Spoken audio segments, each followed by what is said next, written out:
Assalamualaikum warahmatullahi wabarakatuh. Alhamdulillah hamdan katsiran tayyiban mubarakan fihi kama yuhibbu rabbuna wa yarda. Wassalatu wassalamu ala nabiyyina Muhammad wa ala alihi wa sahbihi wa man sara ala nahjihi bi ihsanin ila yaumiddin wa ba'd. Hadirin yang dirahmati oleh Allah Subhanahu wa taala, Bapak-bapak dan Ibu sekalian yang saya muliakan. Tidak ada kata yang pantas untuk kita ucapkan pada pagi hari ini menjelang siang kecuali bersyukur kepada Allah Jalla wa'ala atas segala nikmat dan karunia yang Allah berikan kepada kita.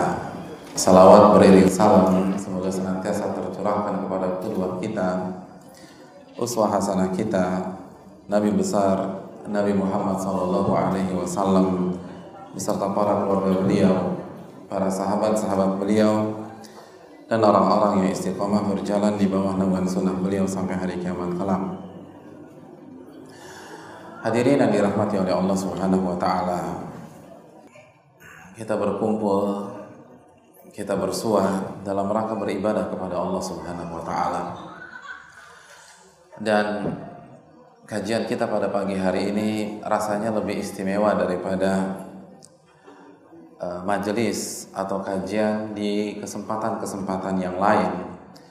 Bukan karena pematerinya tentu saja, karena pematerinya biasa-biasa saja, namun momentumnya.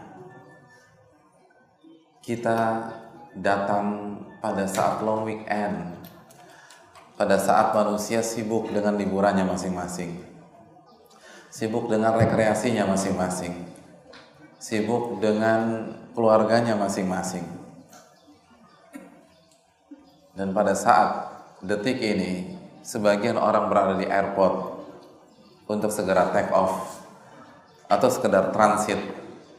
Seseorang berada di tepi pantai, seseorang ada di pegunungan, kita berada di taman dari taman-taman surga. Kita berada di salah satu rumah-rumah Allah. Kita mengamalkan sabda Nabi kita sallallahu alaihi wasallam ketika Nabi mengatakan, "Idza marartum bi riyadil jannati farta'u." Jika kalian melewati taman-taman surga, maka singgahlah di taman tersebut. Mampir di taman itu, rekreasilah di taman itu.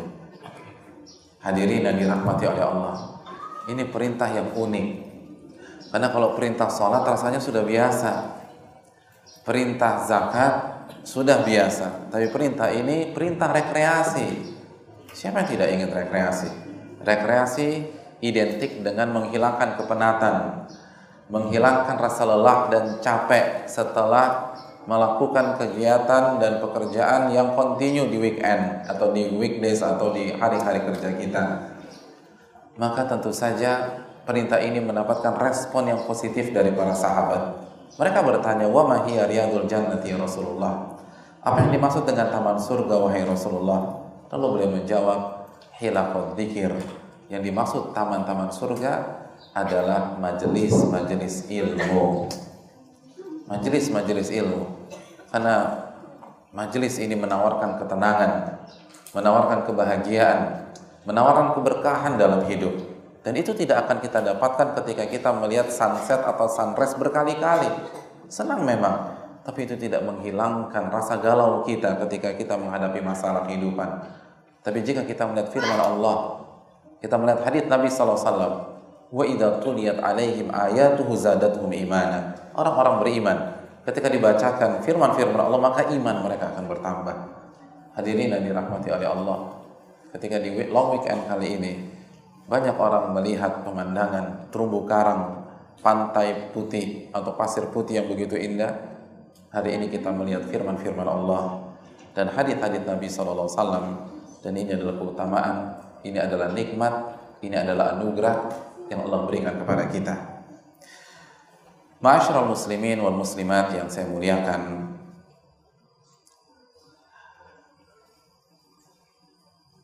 berawal dari permintaan panitia yang sudah tidak asing lagi meminta saya mengisi pada kesempatan hari Ahad ini, dan panitia meminta saya mengangkat tema tentang sosial media. tema yang saya bawakan di salah satu masjid di daerah Jakarta. Dan panitia mengatakan bahwa tema ini perlu untuk disosialisasikan di daerah Cibubur dan sekitar. Maka saya menyetujui masukan tersebut dan kita berada di masjid ini untuk mengkaji tema itu. Kenapa demikian? Karena tema ini adalah sebuah fenomena yang menjangkiti semua elemen masyarakat. Fenomena yang sedang digandrungi oleh tua dan muda, miskin dan kaya. Semua bermain dengan sosial media, terlepas apa media yang dia gunakan. Bagaimana duduk masalah dalam masalah ini? Bagaimana cara kita menyikapinya? Maka kita akan bahas dengan meminta pertolongan dari Allah Subhanahu wa Ta'ala. Yang pertama, hadirin sekalian, bahwa sosial media yang kita lihat, yang kita gunakan, yang kita pakai untuk sarana berkomunikasi dan memberikan data adalah salah satu tanda kebenaran Nabi kita Shallallahu Alaihi Wasallam. Oleh karena itu, seorang Muslim ketika melihat sosial media begitu merebak pada hari ini, dia harus semakin beriman kepada Allah, beriman kepada Rasulullah, beriman kepada sunnah Nabi kita Sallallahu Alaihi Wasallam. Tahukah kita, Nabi kita 15 abad yang lalu bersabda dalam hadis riwayat Imam Ahmad, "Inna baina yaday sa'ah zuhurul qalam." Di antara kejadian yang akan terjadi sebelum hari kiamat, tersebarnya pena. Tersebarnya pena. Itu terjemahan klasik, letter luck.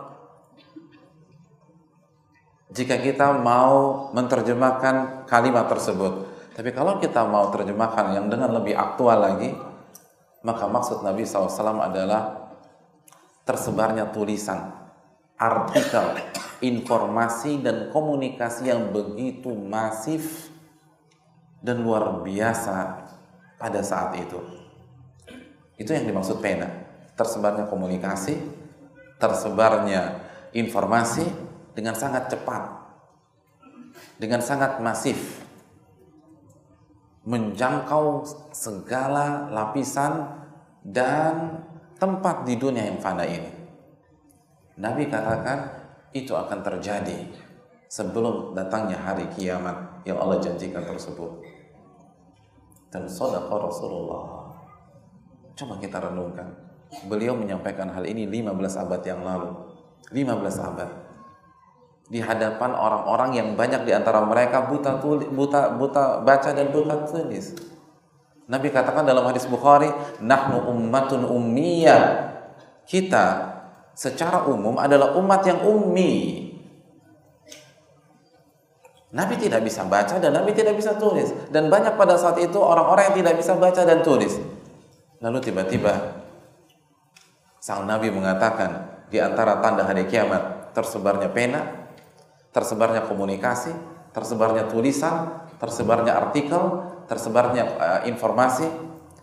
Mungkin kalau kita hidup di zaman itu, di 15 abad yang lalu, kita termasuk orang yang mendustakan Nabi SAW, atau kita akan tertawa karena rasanya nggak masuk akal. Coba kita nih yang hidup di era 80-an, 70-an, 60 masih ada nggak? 60-an, ada kebayang nggak sih 2015, 2014 sarana komunikasi dan informasi seperti ini? Enggak. Dulu era 90-an punya pager aja udah keren banget tuh. Iya kan? Itu lama banget harus sambungkan ke sana, terus di TikTok-kan lagi ke sini. Itu 90-an, orang nggak kepikiran. Kalau kita bicara tentang Facebook, bicara tentang WA, atau bicara tentang BBM, di hadapan orang atau di tahun 80-an, tahun 70-an, mungkin kita diketahui banyak orang. Anda mengkhayal, Anda kesurupan jin. Tapi pada saat ini kita melihat bagaimana apa yang disampaikan Nabi begitu nyata. Dan inilah firman Allah dalam surat An-Najm ayat 3 dan 4, "Wa may yantiqu 'anil hawa in huwa illa wahyun yuha." Nabi tidak berbicara dengan hawa nafsunya, namun wahyu yang Allah wahyukan kepada beliau. Inilah salah satu jawaban mengapa konsep kita menuntut ilmu akan meningkatkan iman dan takwa. Karena semakin kita belajar ayat dan hadis, semakin kita yakin terhadap kebenaran Allah dan Rasulnya Sallallahu Alaihi Wasallam. Karena terbukti lagi, terbukti lagi, terbukti lagi, dan terbukti lagi. Dan ini baru satu dari firman-firman Allah dan hadis-hadis Nabi SAW yang terbukti di tengah-tengah kita. Contoh tanda hari kiamat apa lagi? Nabi mengatakan yatatawaluna fil bunyan. Orang-orang berusaha dan berlomba-lomba meninggikan bangunan demi bangunan. Saya ingin tanya, tren tempat tinggal di Jakarta horizontal atau vertikal sekarang? Vertikal. Yang tahun 70-an tuh nggak kepikiran. Orang pikir cuma orang-orang nggak mampu aja tinggal di rumah susun, kan begitu kan? Tapi sekarang apartemen, kondominium, kondotel ada di mana-mana. Dan ini kan bukan hanya ada di Jakarta. Kalau antum ke Singapura, mayoritas orang tinggal di mana? Berapa persen sih yang tinggal di landed atau di rumah yang seperti kita sekarang? Mayoritas tinggal di apartemen. Lalu bangunan-bangunan tinggi di berbagai macam kota. Shadaqah Rasulullah SAW. Oleh karena itu seseorang harus semakin beriman kepada Allah, beriman kepada Rasul. Ketika melihat fenomena sosmed sebagaimana yang kita lihat pada hari ini. Dan katakanlah kepada diri kita, kalau Nabi SAW benar ketika melihat atau ketika membicarakan fenomena sosmed, maka beliau benar ketika berbicara tentang fitnah kubur. Ketika beliau benar saat menjelaskan tentang sosmed, maka beliau pasti benar ketika menjelaskan tentang azab kubur. Ketika beliau benar ketika menjelaskan tentang sosmed, maka beliau benar ketika menjelaskan tentang huru-hara hari kiamat. Bagaimana seseorang akan dibangkitkan dalam kondisi telanjang bulat, dalam kondisi tidak berkhitan. Ketika beliau mengatakan matahari hanya berada 1 mil di atas kita. Ketika setiap orang lari dari ayahnya, lari dari ibunya, lari dari anak-anaknya, lari dari saudaranya. Yauma yafirul mar'u min akhi wa sahibatihi wa bani. Dan ketika seseorang hanya memikirkan dirinya sendiri, ketika seseorang dihisab, ketika Nabi mengatakan la tazulu qadama 'abdin yaumal qiyamah hatta yus'al arba, kaki seorang hamba tidak akan beranjak dari sisi Allah sampai ditanya tentang 4 perkara. Semua akan benar dan pasti akan terbukti sebagaimana fenomena sosmed ini terbukti pada hari-hari ini. Shadaqah Rasulullah SAW. Karena yang Nabi ucapkan bukan hawa nafsu, bukan analisa, bukan perasaan, bukan ego. Wa may yantiqu 'anil hawa in huwa illa wahyun yuha. Nabi tidak berbicara dengan hawa nafsunya, namun wahyu yang Allah wahyukan kepada beliau. Hadirin yang dirahmati oleh Allah Subhanahu wa taala. Maka yang pertama, tumbuhkan iman kita. Orang yang beriman ketika menggunakan media-media sosial tersebut, imannya harus bertambah. Dia harus semakin yakin kepada Allah. Jadi seharusnya seseorang ketika melihat sosmed bukan memalingkan dia dari kajian, bukan memalingkan dia dari sholat, harusnya semakin rajin lagi sholat, semakin rajin lagi datang ke pengajian, semakin rajin lagi berzikir, semakin rajin lagi bersedekah dan infak. Kenapa? Karena ini benar lagi loh. Ini terbukti untuk sekian kalinya. Nabi nggak pernah bohong. Maka ketika Nabi mengatakan ma naqasa shadaqatun min mal, sedekah tidak akan mengurangi harta, maka Nabi pasti benar. Jadi ketika kita melihat fenomena ini, katakan pada diri kita bahwa Nabi tidak pernah keliru. Nabi pasti benar. Dan janji-janji Nabi pasti terbukti. Dan ancaman-ancaman Nabi itu real. Maka seharusnya semakin mendekatkan kita kepada sunnah Nabi SAW. Semakin mendekatkan kita kepada Allah. Semakin mendekatkan kita kepada sunnah Rasulullah. Semakin mendekatkan kita kepada hari akhirat. Bukan tertipu dengan media ini sehingga kita hanya berpikir dunia, dan dunia. Itu yang pertama, hadirin sekalian. Yang kedua, ma'asyiral muslimin yang dirahmati oleh Allah. Istilah yang sedang kita bahas adalah sosial media atau media sosial. Lagi-lagi media. Dan namanya media, maka hukumnya netral, tergantung untuk apa kita gunakan.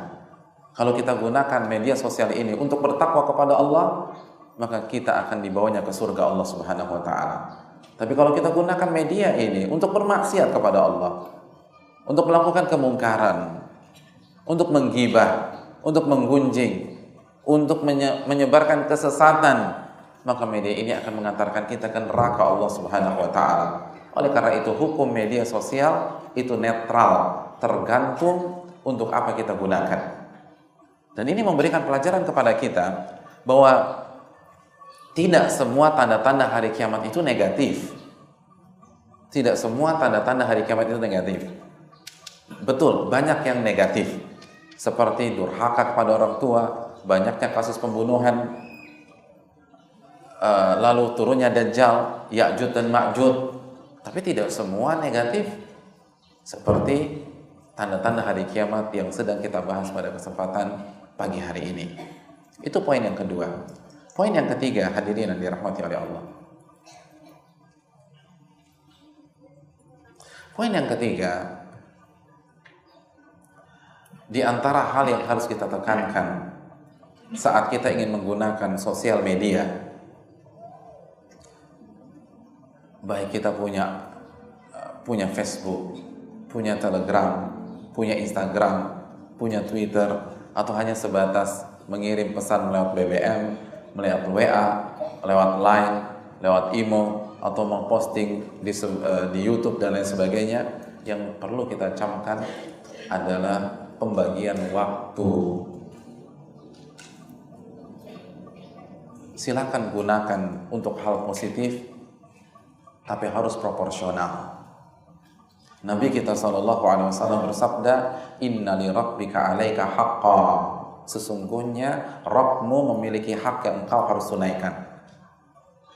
Wa li nafsika alaika haqqa. Dan dirimu punya hak yang harus engkau tunaikan. Wa li ahlika alaika haqqa.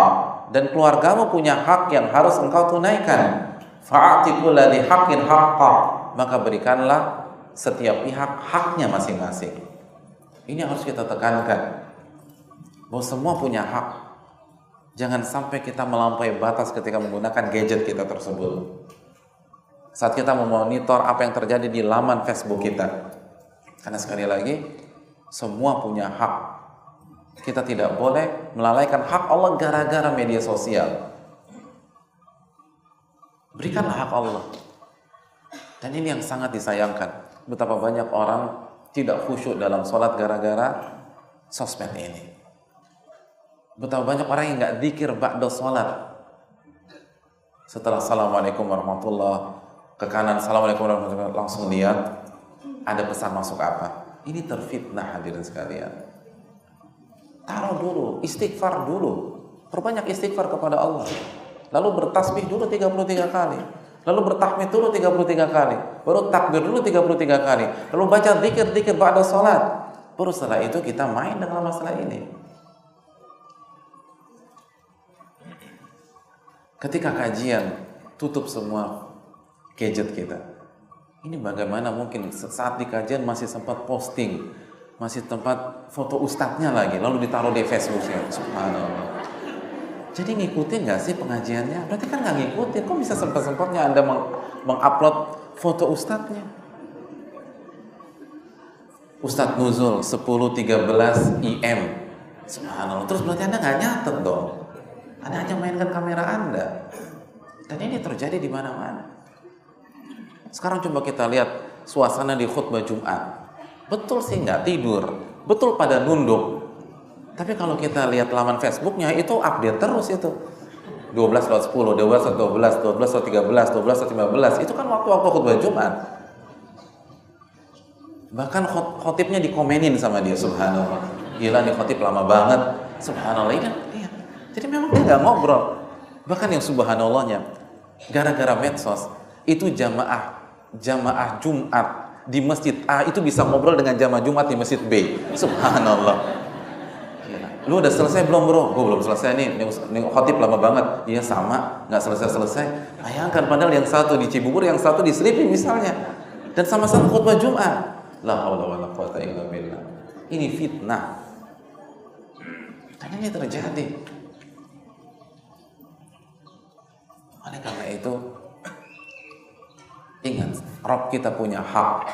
Kalau kita ingin Facebook kita, kalau kita ingin media sosial kita membawa kita ke surga, maka jaga hak Allah Subhanahu wa taala. Kalau kita beribadah, off-kanlah, atau jangan dilihat sama sekali. Minimal silent, kalau perlu di-off-kan. Biar ketika sholat nggak getar-getar tuh paha gitu, karena dikantongin di pahanya getar-getar, akhirnya penasaran, begitu salam dibuka semuanya. Subhanallah. Ketika membaca Al-Quran, jauhkan diri kita dari handphone tersebut, jauhkan, simpan baik-baik. Yang terjadi kan nggak demikian. Misalnya baca surat Bapak, Alif Lam Mim dzalikal kitabu la raiba fihi hudal lil muttaqin, ting tong. Alladzina yu'minuna bil ghaibi wa yuqimuna as-salata wa mimma razaqnahum yunfiqun, ting tong. Ya kan, win-win solution.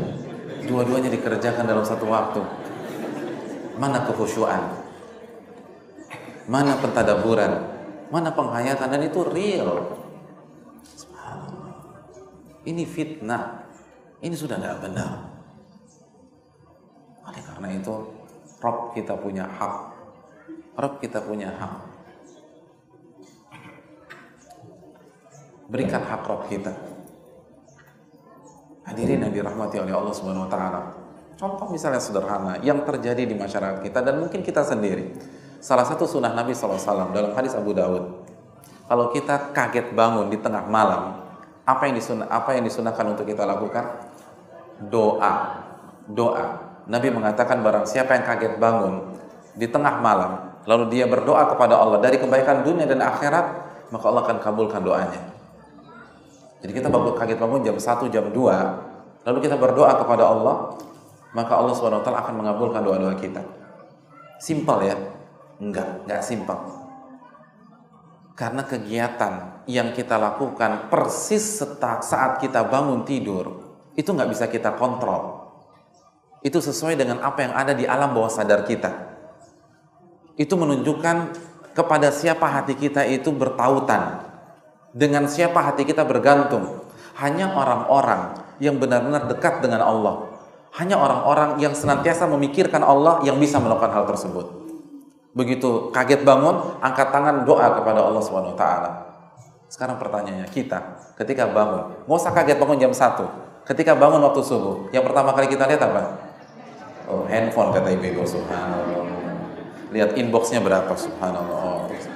Sudah lupa, lu bahkan baca alhamdulillah li ahyana ba'da ma amatan wa ila nusyur saja lupa. Semua handphone, lalu handphone dan handphone lagi.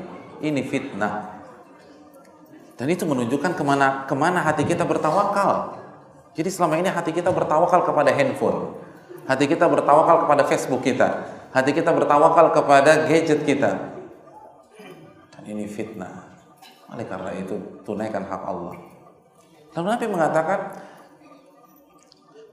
wali nafsika 'alaika haqqa, dan dirimu itu punya hak yang harus Anda tunaikan. Lalu keluargamu punya hak yang harus Anda tunaikan. Jadi sekali lagi, silakan kita bersosmed ria, tapi begitu sama anak, tanggalkan semua. Anak nomor 1. Ketika pulang ke rumah, prioritaskan keluarga kita. Boleh kita angkat telepon, tapi jangan mengupdate semua apa yang ada di sosmed tersebut. Yang urgent-urgent kita lakukan, tapi jangan sampai kita terabaikan sehingga kita tidak bisa memberikan hak masing-masing.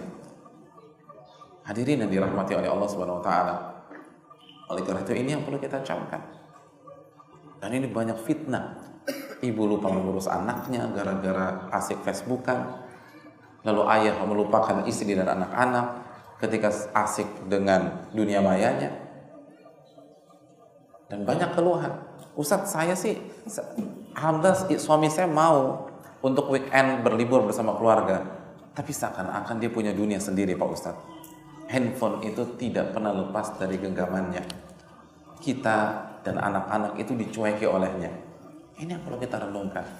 Saya ingin tanya kepada antum semua, ini bapak-bapak sekalian. Sudah pada nikah belum? Sudah. Coba ingat-ingat lagi, selama 2 tahun terakhir ini, mana yang lebih sering kita genggam? Gadget kita atau tangan istri kita? Coba jujur. Gadget kita atau tangan istri kita? Terakhir megang tangan istri bulan apa? Setahun yang lalu, subhanallah. Sebuah testimoni yang penuh dengan kejujuran. Setahun yang lalu, Pak Ustaz. Kalau gadget, subhanallah, kemana-mana dipegang, dilihat. Ini yang terjadi. Oleh karena itu hendaknya kita camkan. Betapa banyak istri yang tidak tahu suaminya pulang gara-gara sibuk dengan gadgetnya. Oh, papa sudah pulang ya? Dari 4 jam yang lalu, subhanallah. Oh, mohon maaf ya, mama nggak tahu. Waktu ini penting. Waktu ini penting. Jangan tertipu dengan itu. Ada waktunya. Makanya saya suka heran dengan sebagian orang. Itu saya sampai kagum dengan beberapa orang. Itu kalau saya WA, itu langsung dibalas sama dia. Assalamualaikum, waalaikumsalam. Gimana kabarnya? Alhamdulillah baik-baik Ustaz.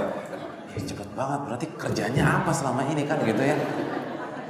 Dan itu bukan 1 kali, bukan 2 kali, itu hampir cepet sekali diangkat.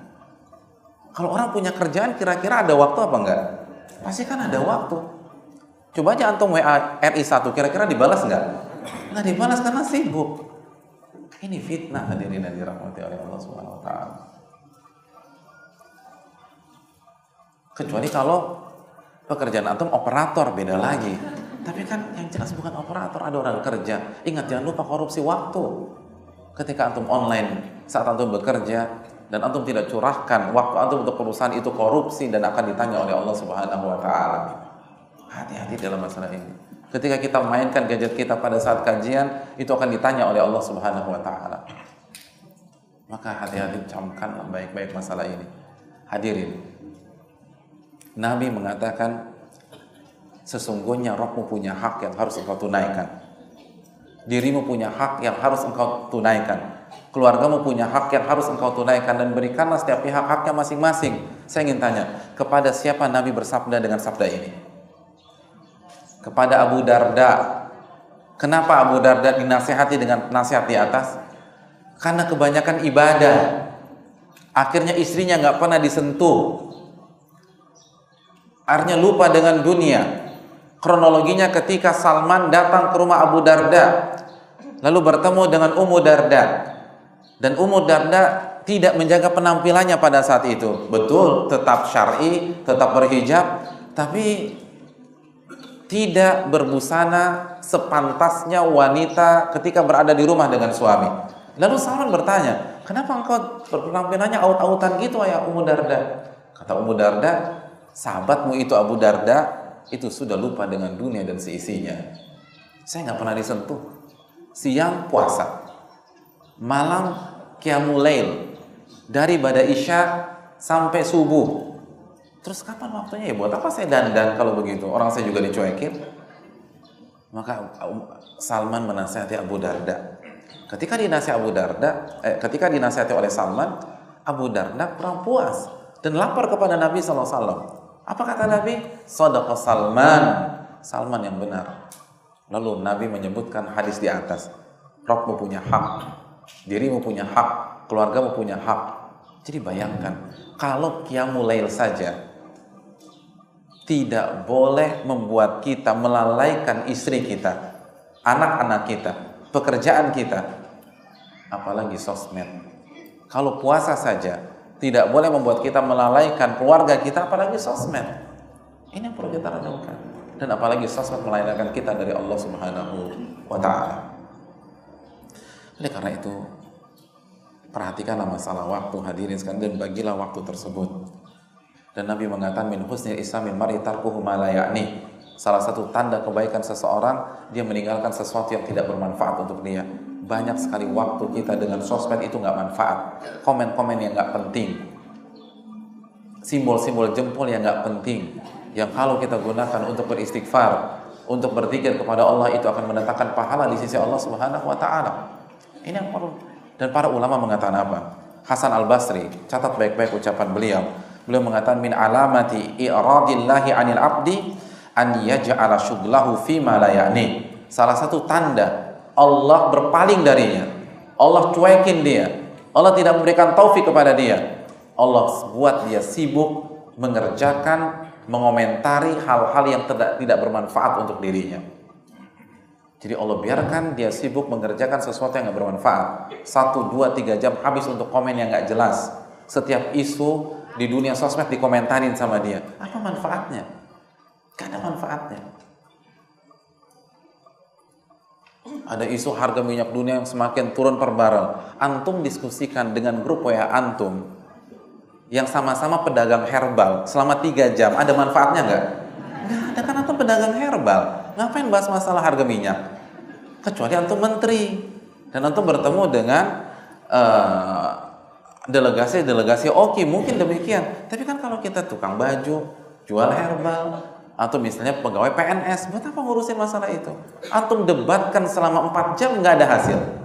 Ketika antum berdebat demikian, apakah harga minyak menjadi naik? Kan enggak.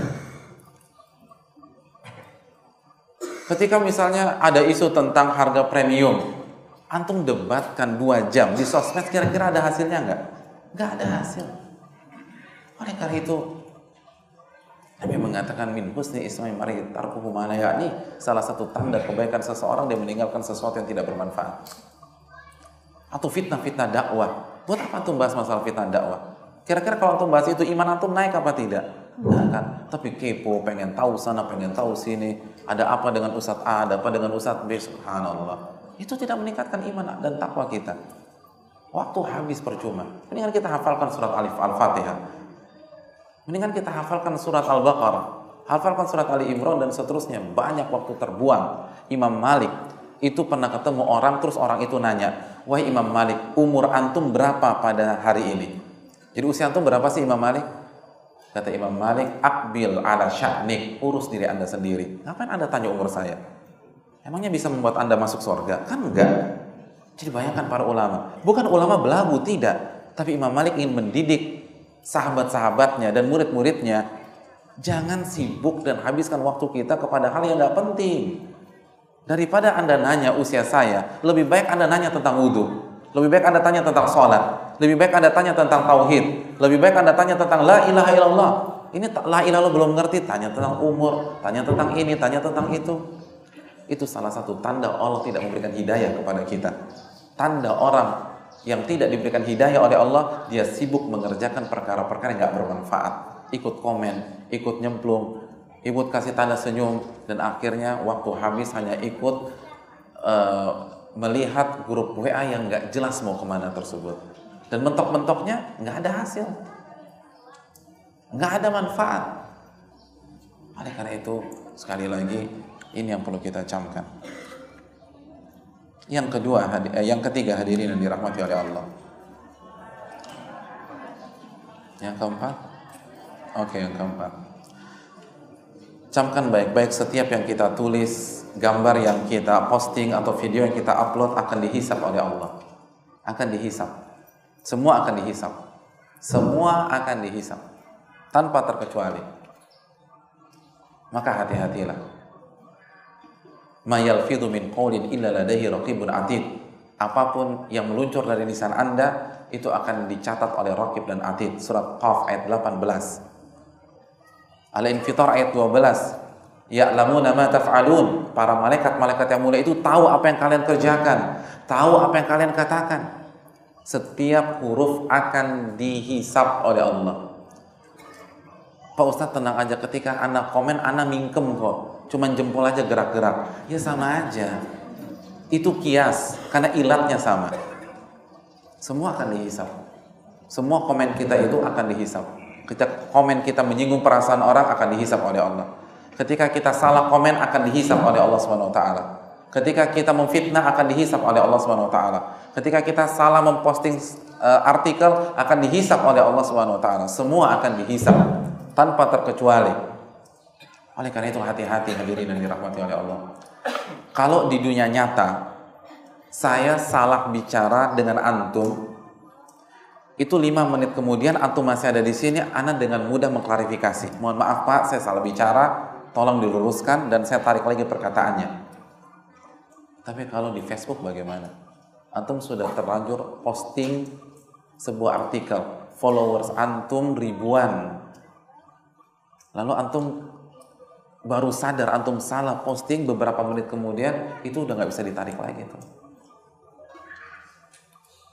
Ada seorang teman, dia nulis artikel, lalu dia posting di Facebooknya.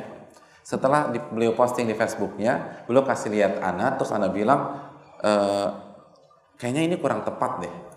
Oh kurang tepat ya, diskusi sebentar hanya beberapa menit. Terus ana tanya, sudah diposting belum? Baru aja ana posting. Udah cabut lagi, lalu posting yang baru. Beliau lakukan, tapi postingan yang sebelumnya itu sudah tersebar di Surabaya, sudah tersebar di Jogja, sudah tersebar di Semarang, sudah tersebar di Jakarta, dan orangnya satu kamar dengan saya di Riyadh, Saudi Arabia. Itu cuma miss 5 menit, sudah tersebar, nggak bisa dikontrol sekarang, nggak bisa dicegah. Antum posting sekarang, beberapa detik kemudian sudah ada di grup yang di New York, grup di Amsterdam, grup di Dubai, grup di Semarang, grup di Irian Jaya. Hati-hati dengan masalah ini. Hisapnya berat. Hisapnya berat. Hisapnya susahnya minta ampun. Dan klarifikasinya ribetnya minta ampun. Oh, yang posting pertama dibaca dia, tapi ketika untuk klarifikasi belum tentu dibaca orang tersebut. Hati-hati, semua dihisap oleh Allah. Man somata najah, apalagi ini zaman fitnah. Nabi bersabda, barang siapa yang diam, dia akan selamat. Barang siapa yang diam, dia akan selamat. Ini zaman fitnah, hadirin yang dirahmati Allah. Jangan gampang untuk menyebarkan, untuk berbicara, untuk kasih komen, untuk menyampaikan, dan seterusnya. Wallahu ta'ala a'lam bishawab. Yang kelima, pahami kaidah berbicara sebelum kita bermain di sosial media. Apa kaidah berbicara? Syekh Sulaiman Ar-Ruhaili, beliau menjelaskan, kita tidak boleh berbicara kecuali memastikan 3 hal. Ini kaidah berbicara, baik di dunia nyata atau di dunia maya. Yang pertama, niat yang ikhlas karena Allah Subhanahu wa ta'ala. Niatnya harus benar. Sidqun niyah, niat itu harus benar. Sebelum kita posting sebuah artikel, sebelum kita komen, sebelum kita kritik orang, sebelum kita memberikan sebuah simbol, tanya diri kita, niat saya apa? Apakah karena Allah? Apa karena tersinggung? Apakah karena Allah? Atau ingin menjatuhkan seseorang? Hadirin yang dirahmati oleh Allah Subhanahu wa ta'ala, niat itu penting. Niat itu penting. Makanya coba pikirkan, dunia ini tidak bisa dipisahkan dengan istilah haters. Orang yang membuli orang, menjelek-jelekan orang, coba niat Anda itu apa? Ini akan dihisap semua oleh Allah tanpa terkecuali. Anda tertawakan orang di sana, dia sakit hati, habis Anda di hadapan Allah Subhanahu wa ta'ala. Artinya kalau orang memahami kaidah ini, maka tidak akan ada istilah haters di dunia maya. Karena semua orang akan takut kepada Allah. Semua orang akan berpikir 1000 kali untuk menjelek-jelekan orang lain. Dan setiap orang akan berpikir, niat saya apa? Innamal a'malu binniyat. Niatkan untuk menjaga nama, niatkan untuk mengharapkan ridha Allah. Niatkan untuk menyenangkan hati orang, bukan menjatuhkan orang, bukan menjelek-jelekan orang, bukan membuli orang, bukan menghempaskan orang. Karena semua akan dihisap, maka pastikan niat kita apa. Dan niat yang ikhlas akan melahirkan bahasa yang baik. Niat yang ikhlas akan menghasilkan komen yang positif.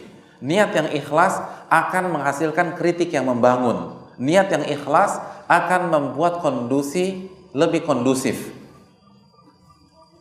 Ini yang perlu kita camkan. Niat kita apa? Karena kita akan berhadapan dengan Allah. Maka coba sebelum kita kasih komen, sebelum bully orang, ingat surga neraka deh. Hati-hati.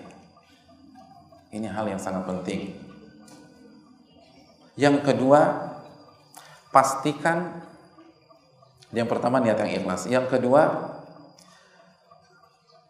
konten atau materi serta cara penyampaiannya benar. Jadi kontennya harus benar dan cara penyampaiannya harus benar. Jadi pastikan yang kita sampaikan tidak menyelisih Al-Quran dan Sunnah Nabi SAW, tidak melanggar syariat Allah, bukan sebuah kemaksiatan.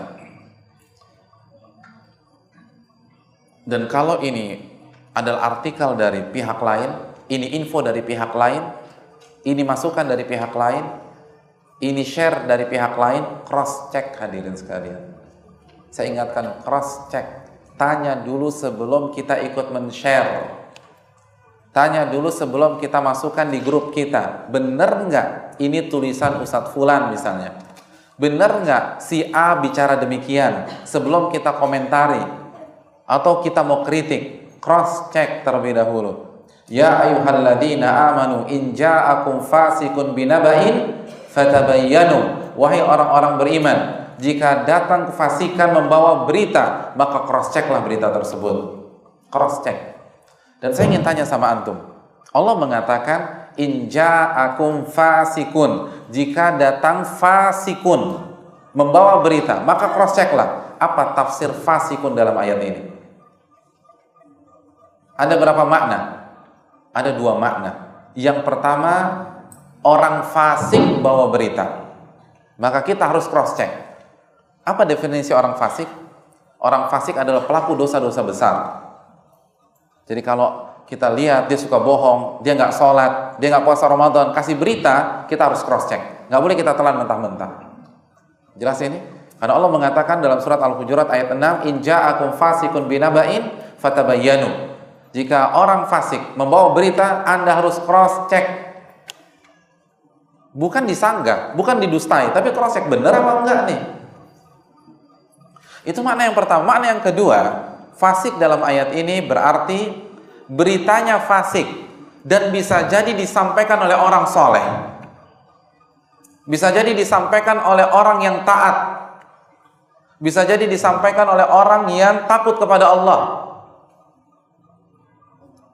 tapi beritanya fasik. Saya kurang paham Pak Ustadz. Begini, kita punya teman yang soleh. Saya ingin tanya, orang yang soleh bisa lupa apa tidak? Bisa lupa.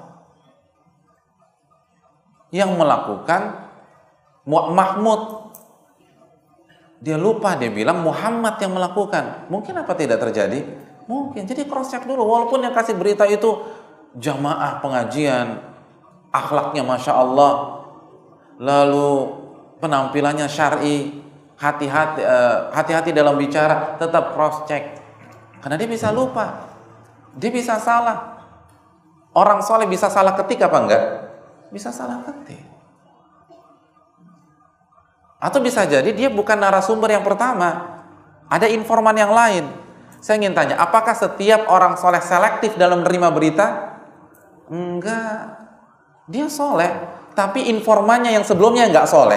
Dan dia enggak selektif, main percaya aja. Sebagian orang soleh kan polos-polos, karena merasa seluruh manusia kayak dia gitu loh. Jadi masa sih si fulan demikian, masa si fulan demikian, akhirnya dikerjain orang. Cross check, cross check. Apalagi sudah bawa nama, sudah bawa lembaga, sudah bawa yayasan berita tersebut, berkaitan dengan kehormatan seseorang, kehormatan ahli ilmu, cross check. In ja'akum fasikun binaba'in fatabayyanu. Kalau kita nggak cross check, apa kata Allah? Antusibu qauman bijahalatin wa tusbihu ala ma fa'altum nadimin. Kalian akan salah paham, kata Allah. Kalian bisa menuduh seseorang atas hal yang tidak ia lakukan, dan kalian akan menyesal.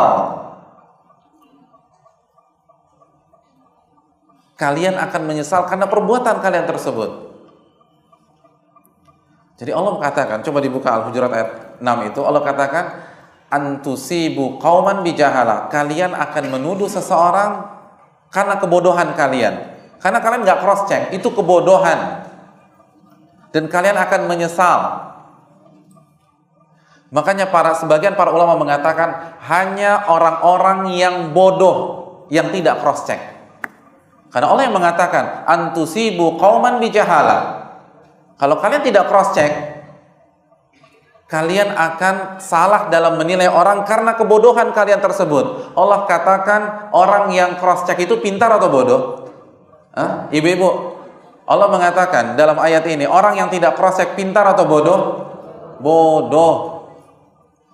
Orang yang tidak cross check, Allah yang mengatakan bodoh, bukan kita. Kita nggak pantas vonis orang, tapi Allah yang mengatakan setiap orang yang langsung menelan berita mentah-mentah, artikel mentah-mentah, info mentah-mentah, tanpa di cross check, bodoh dia, kata Allah Subhanahu wa taala. Itu yang pertama. Yang kedua, dia pasti menyesal.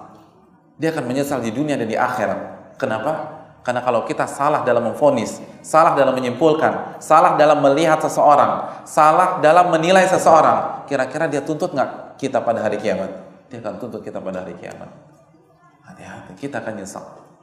Makanya setiap orang yang tidak cross check, kata para ulama, dia akan menyesal. Ini kaidah fiqh. Setiap orang yang tidak cross check, dia akan menyesal. Dia akan menyesal. Karena itu firman Allah. Hati-hati dalam masalah informasi. Ustadz, tapi artikel ini jelas nih tulisan Ustadz Fulan. Kalau antum nggak ambil dari sumbernya, cross check dulu. Saya ingin tanya, di dunia BBM, di dunia WA, bisa nggak kita otak-atik tuh artikel? Bisa kan? Kan bukan PDF. PDF nggak bisa kita otak-atik.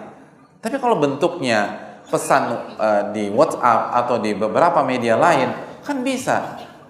Misalnya Ustadz itu buat artikel tentang cross check. Dia bawakan surat Al-Hujurat ayat 6 sampai ke saya. Saya ingin menjatuhkan nama baik Ustadz tersebut. Saya ganti aja, bukan surat Al-Maidah ayat 6. Sehingga orang yang baca tulisannya berikutnya akan mengatakan Ustadz ini nggak punya kapasitas, sebut surat aja salah.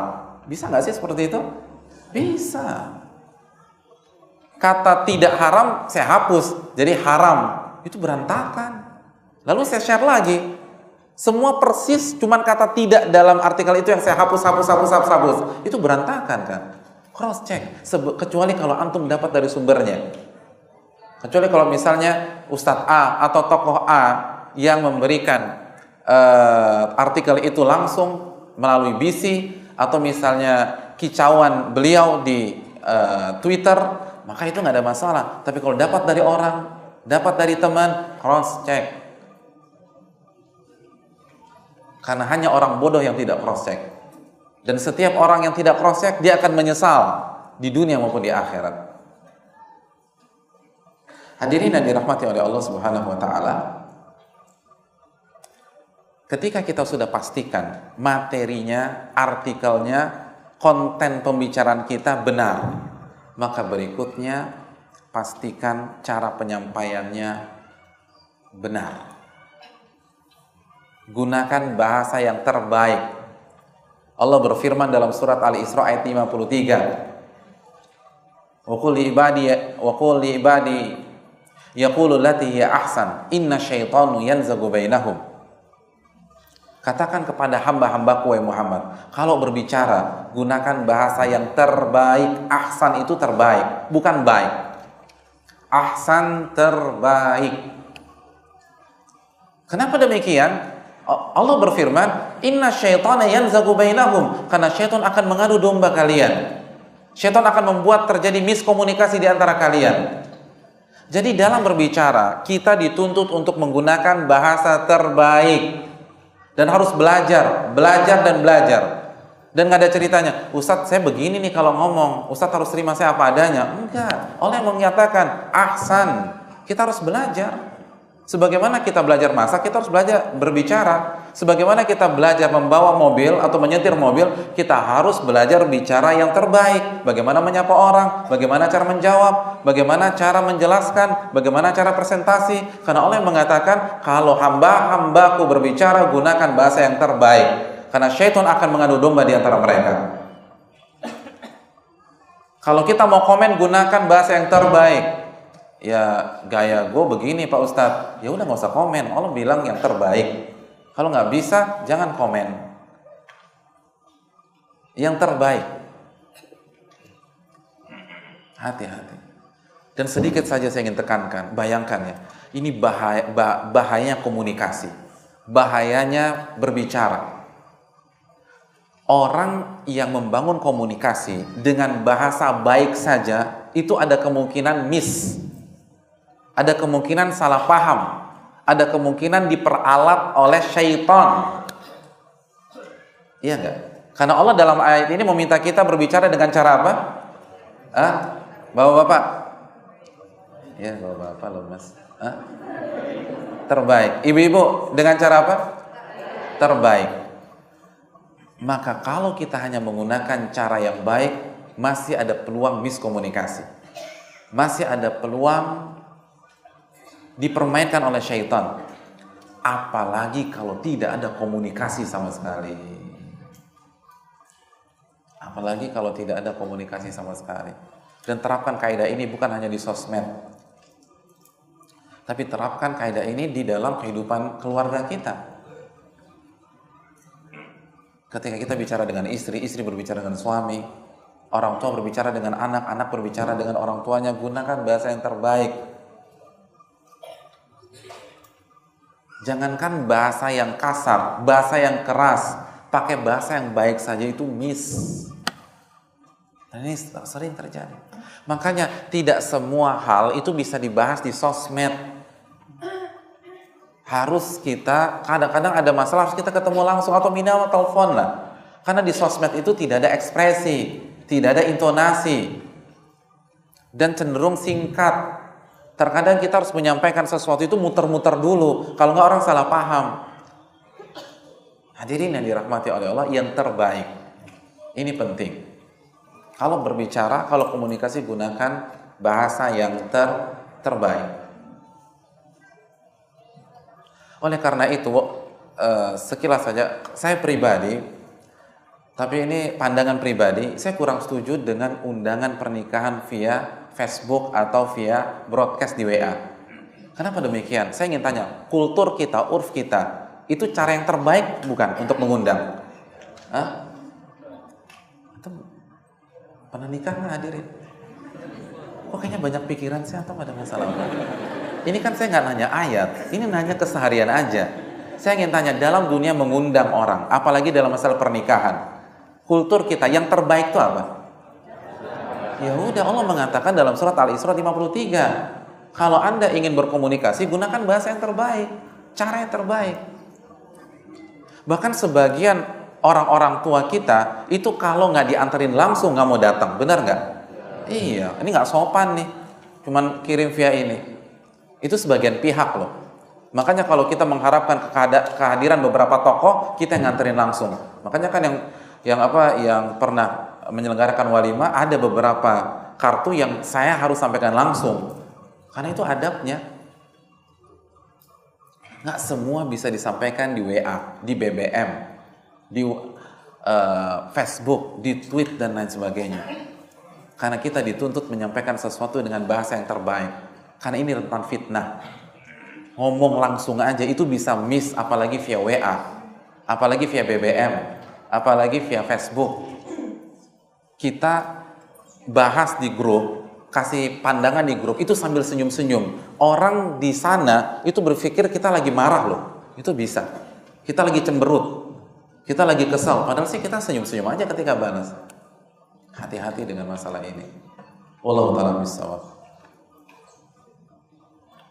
Yang ketiga, yang pertama niat ikhlas. Yang kedua, konten dan cara penyampaiannya harus benar. Yang ketiga, syarat berkomunikasi, analisa efek sampingnya. Saya memberikan komen ini di grup, efeknya apa ya? Apakah bikin tenang, bikin cooling down, atau bikin memperkeruh masalah? Ini fikul ma'alat, kata sebagian para ulama.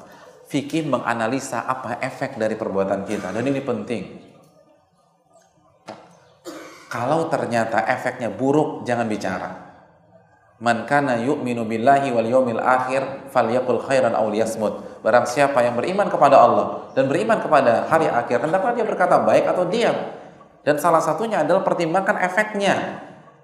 Saya kirim artikel ini di keluarga besar saya, kira-kira efeknya gimana?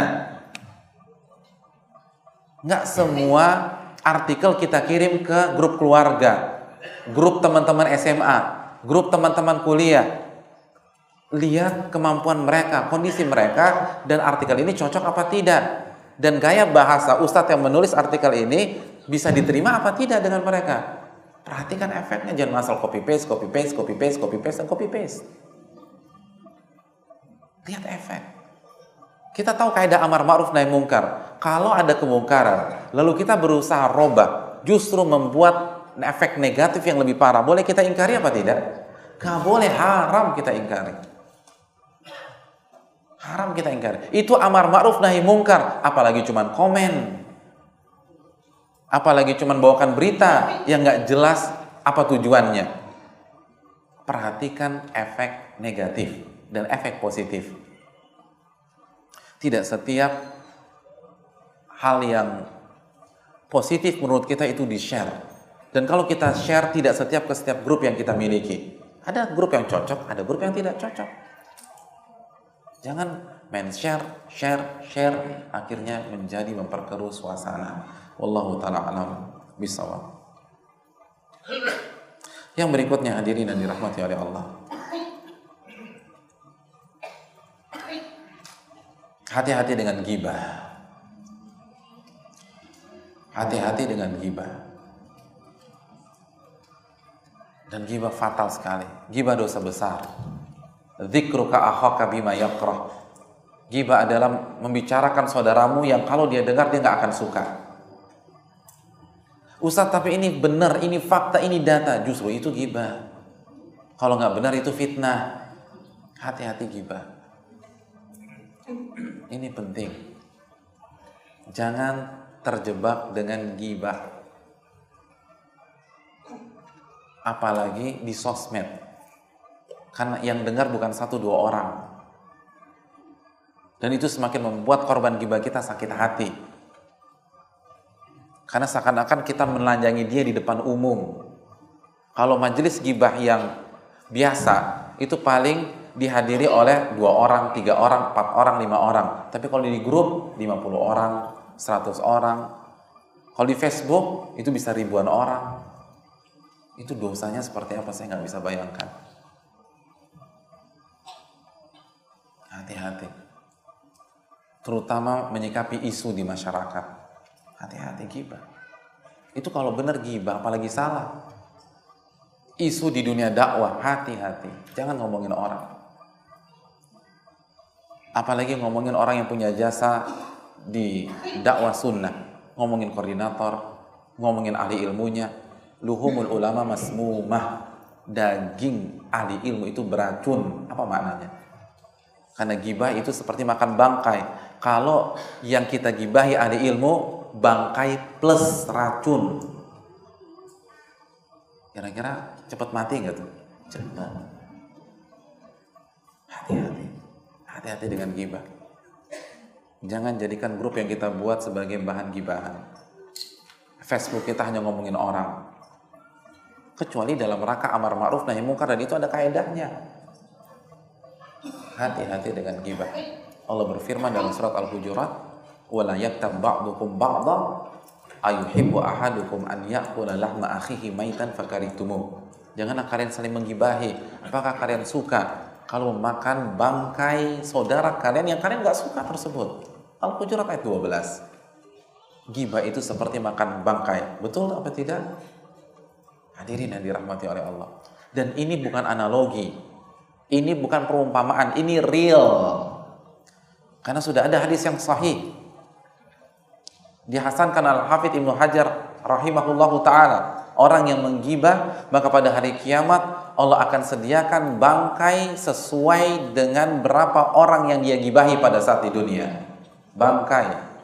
Kalau kita menggibahi 2 orang saja, maka 2 bangkai manusia harus kita habiskan. 2 bangkai manusia harus kita habiskan. Bangkai yang sudah belatungan, bau, busuk, antum harus habiskan. habiskan.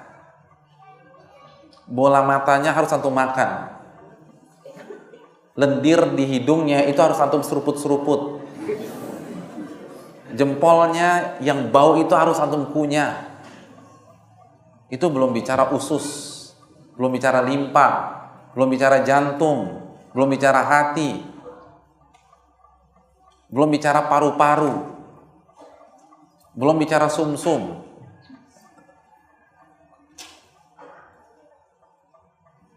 Itu kalau 1 orang, kalau 5 orang, kalau 10 orang, kalau 100 orang, kalau 2000 orang, kalau 1 suku antum gibahi. Emang begitu tuh, Batak tuh begitu. Orang Batak ada berapa? Emang dasar Madura sih, Madura, Maruda ada berapa di dunia? Ya Jawa begitu deh. Manis di depan, belakang menikam. Orang Jawa di Pulau Jawa ada berapa? Itu gibah massal, gibah jamaah. Itu berapa juta orang yang antum baru gibahi? Semua suku dan semua etnis itu ada yang baik dan ada yang buruk, semuanya tanpa terkecuali. Lalu Anda pukul rata begitu, itu gibah.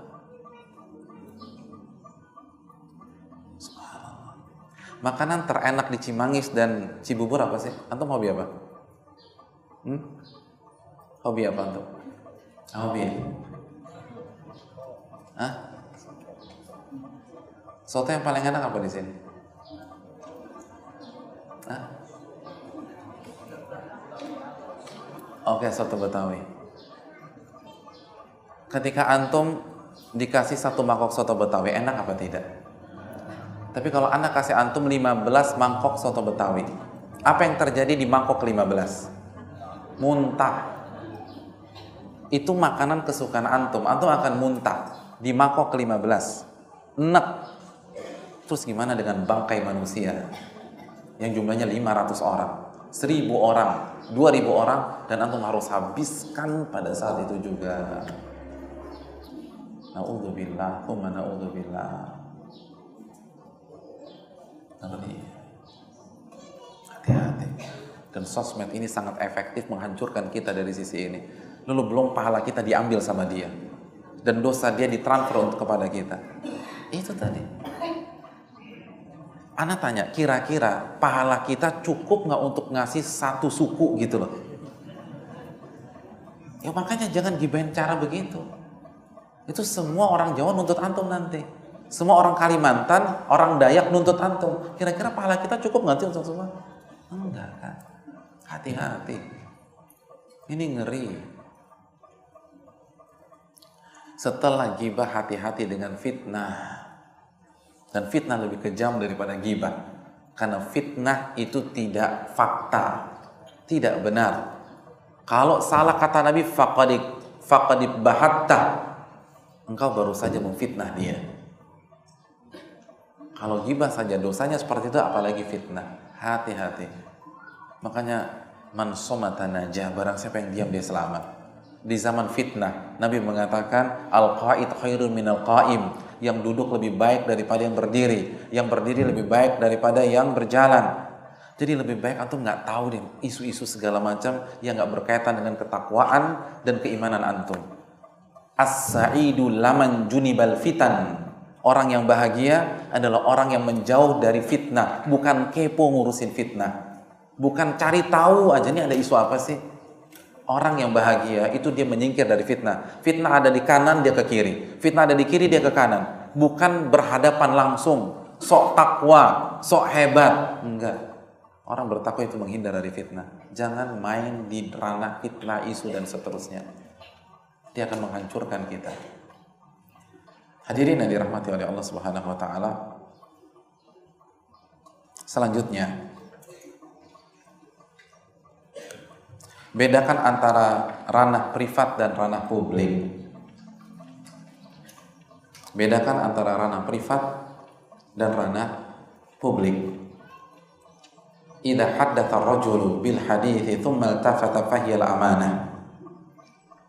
Nabi sallallahu alaihi wasallam bersabda, apabila seseorang hendak berbicara dengan Anda, lalu sebelum dia berbicara, dia nengok kanan kiri dulu, ada orang nggak ya? Ada orang nggak ya? Maka itu rahasia dan amanat, kata Nabi. Itu rahasia dan amanat, nggak boleh kita bocorkan. Walaupun dia nggak bilang ini rahasia ya, walaupun dia nggak secara langsung mengatakan ini off the record ya, tapi ketika dia melihat ke kanan, lihat ke kiri, itu isyarat bahwa pembicaraan kita rahasia, amanat. Dan seorang muslim harus berpikir cerdas. Kata para ulama, al-labiba bil isyarati yafhamu. Orang yang cerdas itu cukup dengan isyarat. Jadi ketika kita lagi ngomong empat mata, lalu ketika ada teman kita yang ketiga nimbrung, lalu dia ganti pembicaraan, berarti sebelumnya itu rahasia atau tidak? Itu rahasia. Jangan sok polos. Tadi antum belum selesai ngomong tadi itu. Ini lagi satu. Itu rahasia. Jangan terlalu polos dalam hidup. Hadirin yang dirahmati oleh Allah Subhanahu wa taala. Kalau di sosmed gimana? Kalau dia satu grup dengan kita lalu membahasnya di Japri, maka itu rahasia. Nggak boleh antum sebarkan. Dia satu grup nih dengan antum. Lalu dia bahas ini bukan di grup, tapi di mana? Di Japri. Maka itu rahasia. Nggak boleh antum sebarkan. Apalagi antum fotokan taruh di grup. Ya, ini sama juga. Anak kan ngomong antum di Japri, biar jangan kasih tahu siapa-siapa. Kenapa di foto lalu masukin ke grup? Tadi fulan bilang ini nih ke anak. Nggak boleh. Terus juga saya ingatkan hadirin yang dirahmati oleh Allah, ketika sekali lagi kita berbicara secara tertutup dengan seseorang, itu nggak boleh kita sebarkan kecuali dengan izin. Makanya para masyaikh kita atau para ulama kita ketika membuka pembicaraan khusus dengan beberapa penuntut ilmu, maka adabnya, jika penuntut ilmu itu ingin merekam, itu minta izin dulu sama syekhnya. Syekh boleh direkam apa tidak? Karena ini ranah privat. Syekh tidak berbicara di tempat umum, tapi beliau sedang berbicara di tempat tertutup. Maka tidak boleh kita rekam kecuali kita izin dulu, atau tidak boleh langsung kita sampaikan kemarin kita ketemu Syekh bla bla bla. Itu amanat majelis. Itu tanya dulu, pembicaraan kita pada kesempatan kali ini boleh kita sebarkan atau tidak? Kalau mereka mengatakan enggak, maka enggak boleh. Begitu juga yang perlu saya ingatkan, men-sharing kajian dengan seorang ustadz. Sebelum kita sharing, itu cross check dulu dengan ustadznya. Itu adab. Para penuntut ilmu ketika ingin men-share kajiannya Syekh Shalih Utsaimin dan para ulama-ulama besar, itu memberikan transkripnya kepada Syekh, dibaca dulu, baru kalau sudah benar diberikan. Kenapa demikian? Karena bisa jadi hasil tulisan kita itu ada yang salah, benar nggak? Ustadznya bilang Al-Hujurat ayat 6, dia tulis Al-Hujurat ayat 7. Ustadznya bilang Al-Maidah ayat 3, dia tulis Al-Maidah 13. Lalu di terakhirnya kajian Ustadz Badrus Salam hafizahullahu ta'ala. Itu kan jatuhin orang. Ustadz Badrus nggak bilang demikian kan? Itu Anda salah nulis. Jadi cross check dulu dengan ustadznya. Bisa jadi itu salah. Dan berapa kali saya sering dapati demikian. Ketika dicek, saya nggak pernah bilang begini nih, saya nggak pernah bilang begini, saya nggak pernah bilang begini. Cross check dulu. Apalagi kalau bentuk sharingnya itu langsung kajian Ustadz Firanda hafizahullah. Nggak tahu, itu nggak amanat. Harusnya bilang rangkuman saya pribadi yang penuh kekurangan saat mengikuti kajian Ustadz Firanda hafizahullah ta'ala. Dan terus ini belum di cross checkkan ke ustadznya. Kalau memang harus disebar ya, dan tidak bisa nunggu lagi karena ini penting banget, itu bisa disampaikan demikian. Tapi kalau kita ingin sampaikan secara polos, maka kita harus tanya kepada ustadz tersebut. Karena sekali lagi kalau salah fatal. Apalagi masuk ke sosmed, sebar sana sebar sini, terus kita salah nulis, akhirnya yang kena siapa? Ustadznya kena. Kok antum ngomong begini? Enggak, ini ada transkrip kajian antum. Ini salah. Ini nggak tepat. Ini amanat. Bedakan antara mana yang bisa di-share, mana yang tidak bisa di-share. Wallahu ta'ala a'lam bissawab. Jadi hadirin yang dirahmati Allah, ini yang perlu kita camkan bersama-sama. Yang berikutnya,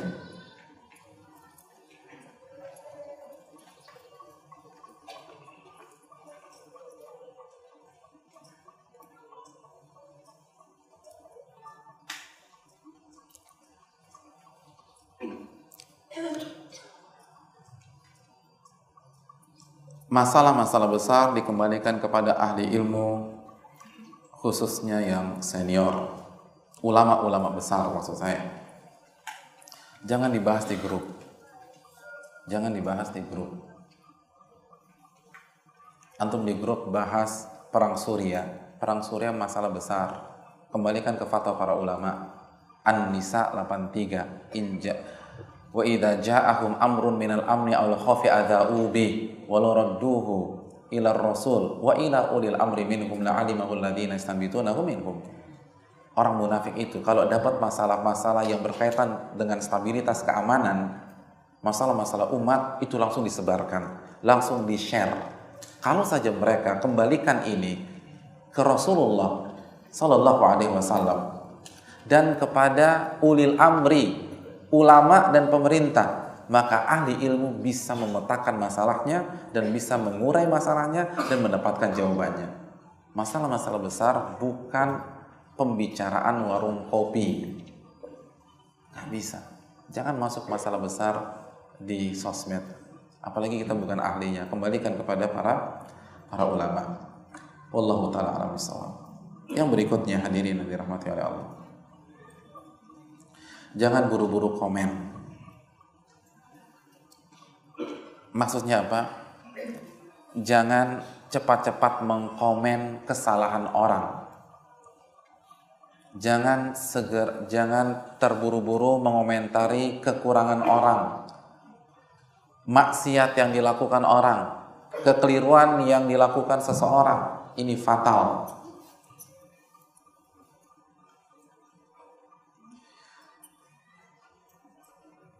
Ini mengerikan. Ini menakutkan.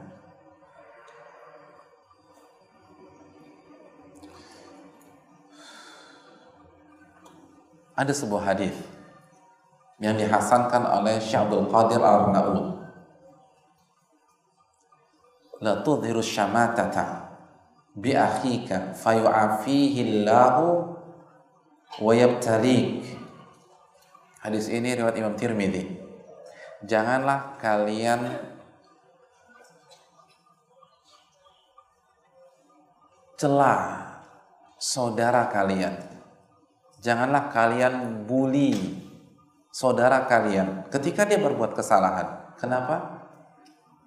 Karena dengan perbuatan tersebut bisa jadi Allah maafkan saudara kalian dan Allah buat kalian terjatuh kesalahan yang sama.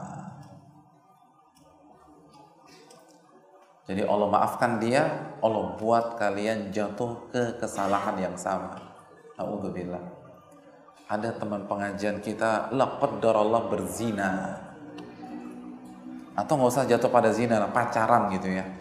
Ya kan udah jenggotan, cingkrangan, gamisan, pacaran gitu. Ini gimana sih udah jenggotan pacaran, dikomenin di grup.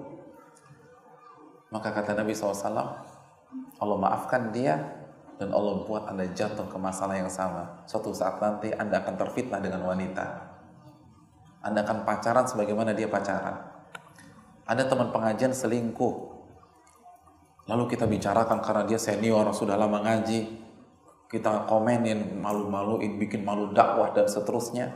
Kata Nabi SAW, Allah maafkan dia dan Allah buat Anda jatuh ke masalah yang sama. Suatu saat nanti Anda selingkuh. Na'udzubillah. Kita dengar kabar ada koordinator dakwah yang gak amanat, makan uang kenclengan misalnya. Yang gak dimakan sih, maksudnya digunakan untuk kepentingan pribadi. Lalu kita komentarin, kita bully dia. Maka bisa jadi Allah maafkan dia dan Allah buat Anda melakukan hal yang sama suatu saat nanti. Na'udzubillah. Hati-hati. Atau misalnya, apalagi yang lebih parah, ketika saudara kita udah taubat. Itu parah banget, hadirin yang dirahmati oleh Allah Subhanahu wa taala. Para ulama kita mengatakan,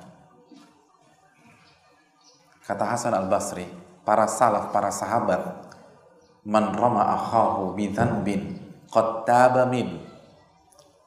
Apabila seseorang mencela saudaranya dari sebuah kemaksiatan yang dia udah taubat dari situ, lam yamut hatta yabtaliyahu Allahu bih, maka dia tidak akan meninggal dunia sampai dia terkena dosa itu. Na'udzubillah. Hati-hati loh. Diam. Misalnya kita tahu bahwa teman kita ini masa lalunya kelam, atau memang masa lalunya itu terekspos. Mungkin dia dulu seorang tokoh kesesatan, public figure kemaksiatan, lalu kemaksiatannya masih ada di internet, masih ada di media. Itu diam, jangan komentar, diam. Jangan komentar. Karena bisa jadi kita yang kena itu. Nggak pantas kita komentarin orang yang sudah menangis kepada Allah Subhanahu wa taala. Nggak pantas kita mengungkit sebuah dosa yang sudah diampuni oleh Allah. Allah sudah ampuni dosa itu. Anda masih mengungkit-ungkit juga? Siapa Anda? Ini perlu kita. Anda tuh siapa? Anda lebih besar dari Allah. Allah sudah ampuni dosa tersebut. Lalu Anda komen. Dan ini kan bisa terjadi di setiap saat gitu loh. Artinya setiap kesalahan yang dilakukan saudara kita, sehangat apapun, bisa jadi dia sudah tobat. Contoh misalnya ya, saudara kita, teman pengajian kita tergelincir lalu berzina tadi malam, dan kita tahu, karena kita tahu hari ini kita omongin dia. Siapa yang jamin dia belum tobat hari ini? Mungkin nggak pada subuh dia nangis kepada Allah, nyesalin perbuatan yang sebelumnya? Mungkin apa enggak? Mungkin. Lalu siang ini Anda omongkan, Anda komentari, Anda bully dia, kena hadis Tirmidzi di atas. Allah maafkan dia dan Anda Allah habisi. Hadirin yang dirahmati oleh Allah. Para sahabat dulu, ini kan kita mengaku ngikut sahabat ya, benar nggak sih? Enggak ya, salah ya. Kita mengaku mengikuti para sahabat, betul nggak? Mari kita simak ucapan Abdullah bin Mas'ud. Kata Abdullah bin Mas'ud, "Lau sakhirtu min kalbin khashitu an uhawwalan kalba." Aku takut jika aku menjelek-jelekan seekor anjing, aku diubah oleh Allah menjadi anjing, atau memiliki sifat-sifat buruk anjing. Sahabat anjing aja nggak berani dikomenin, ya Allah. Anjing itu nggak berani dikomenin. Kita dikit-dikit komen, dikit-dikit komen, dikit-dikit komen. Ya nggak perlu dikomenin. Penampilan orang lah dikomenin. Itu nggak matching banget tuh ibu-ibu. Sebut apa sih bicara? Harusnya kan kalau jilbabnya atas biru, bawahnya biru dong. Ini kenapa jadi merah dongkar? Ya Allah. Ini nggak penting banget ya Allah. Itu wardrobe ustadznya siapa sih? Itu udah nggak cocok baju ustadz. Baju ustadznya dikomenin. Peci ustadz dikomenin. Ya Allah. Itu peci ustadznya miring tuh. Ya Allah. Kayak nggak ada hafalan lain di dunia kecuali ngomongin masalah itu. Semua dikomenin. Subhanallah. Gak takut sama Allah Subhanahu wa taala. Hati-hati dengan dunia komen. Membuli orang itu fatal. Allah taala bisawab.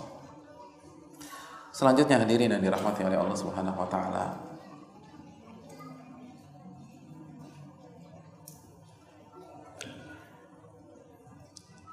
Dalam masalah dakwah, sosmed adalah media yang sangat efektif untuk berdakwah.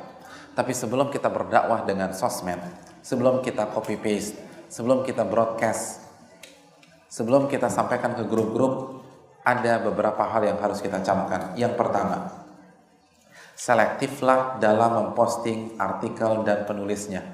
Pastikan penulisnya ahli ilmu. Di atas ideologi Ahlussunnah wal Jamaah. Jadi kita harus selektif. Muhammad bin Sirin mengatakan, inna hadzal ilma dinun fanzuru amman ta'khuduna dinakum. Sesungguhnya ilmu ini adalah agama, maka selektiflah dari mana Anda mengambil agama kalian. Jangan asal-asal. Jangan kita tergugah dengan membacanya langsung di-share. Nabi bersabda, la'anallahu man awa muhditha. Allah melaknat orang yang memfasilitasi para perusak. Apa makna perusak? Syekh Utsaimin menjelaskan perusak itu ada dua. Merusak bumi secara fisik, dan yang kedua merusak agama dengan kesyirikan, dengan kebid'ahan, dengan hadis-hadis palsu, dengan penyimpangan. Itu merusak. Dan Nabi katakan Allah melaknat setiap orang yang memfasilitasi mereka. Artinya kalau misalnya kita dapat artikel, kita nggak tahu ini penulisnya siapa, lalu kita sebarkan, ternyata penulisnya menyimpang, maka kita kena hadis di atas. Itu memfasilitasi tulisannya, ikut menyebarkan tulisannya biar mempengaruhi masyarakat. Hati-hati dalam masalah ini, pastikan aman. Siapa saja, tidak harus terpaku kepada Ustadz A, Ustadz B. Siapa saja selama Ustadz itu punya kapasitas dan berjalan di atas konsep Ahlussunnah wal Jamaah. Yang pertama.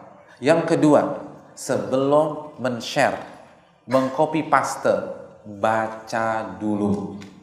Ini penyakit banyak admin, nggak baca. Mas, aku bingung dengan artikel yang antum sampaikan kemarin. Artikel yang mana ya? Itu loh tentang sholat duha. Oh tunggu ya, aku baca dulu. Ya, dia baru baca. Oh berarti selama ini nggak dibaca? Ya karena kan banyak artikel mas, gitu. Nggak boleh. Wala taqfu ma laisa laka bihi ilm. Surat Al-Isra ayat 36. Janganlah anda mengikuti sesuatu yang anda tidak tahu ilmunya. Ngikutin aja nggak boleh, apalagi mendakwahi yang anda nggak tahu. Ngikutin aja nggak boleh, apalagi men-share yang anda nggak tahu. Ngikutin aja nggak boleh, apalagi membroadcast apa yang anda nggak tahu. Ngikutin aja nggak boleh, harus baca dulu. Maka baca dulu. Yang ketiga, kunna nata'allamu li anfusina. Usahakan kita orang pertama yang mengambil manfaat dan mengamalkan artikel tersebut. Ini gara-gara setiap hari ada 2 artikel, 3 artikel, 4 artikel, udah tuh nggak diamalin. Yang penting dapat copy paste, dapat copy paste, dapat copy paste. Nggak diamalin. Jadi cuma hanya sekedar jembatan. Ini nggak tepat. Usahakan kita amalkan dulu. Ini apa nih? Oh, bagus saya amalkan, lalu saya transfer kepada yang lain. Renungkan dulu. Lalu yang berikutnya, tidak semua artikel bagus kita share. Ingat fikih dakwah, jangan langsung copy paste. Itu yang tadi kita katakan. Tidak setiap artikel bagus itu kita share. Pastikan dulu sesuai, bisa dipahami oleh komunitas itu. Bisa jadi bahasanya terlalu berat. Bisa jadi ini kelas advance, kita kasih ke kelas basic, nggak bisa. Kita punya keluarga yang masih bahasa kita yang masih begajulan, yang masih nggak pernah sholat, yang terbuka dan seterusnya. Lalu kita kasih artikel tentang Mu'tazilah, Khawarij, dan Murji'ah. Ya bingung. Ya apa sih? Nggak ngerti dia. Jangan kasih artikel itu. Tapi bagus Pak Ustadz. Iya bagus. Tapi mereka nggak cocok. Suruh dekat dulu sama Allah. Suruh taubat gitu loh. Ini yang perlu kita camkan. Yang berikutnya. Jaga amanat ilmiah. Jangan merubah tulisan. Jaga amanat, jangan merubah tulisan.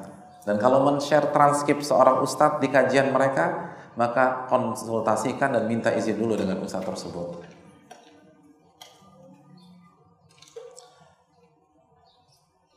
Yang berikutnya, hati-hati dengan fitnah wanita. Hati-hati dengan fitnah wanita. Hadirin sekalian, hukum asal komunikasi laki-laki dan wanita itu boleh. Tapi hati-hati jangan sampai kebablasan. Jangan sampai lebih dari porsinya. Curhat atau japri yang gak jelas kemana. Ibu-ibu bisa konsultasi dengan seorang ustadz laki-laki untuk masalah-masalah yang memang private, tapi ingat batasannya, jangan kelebihan. Dan begitu selesai, cut.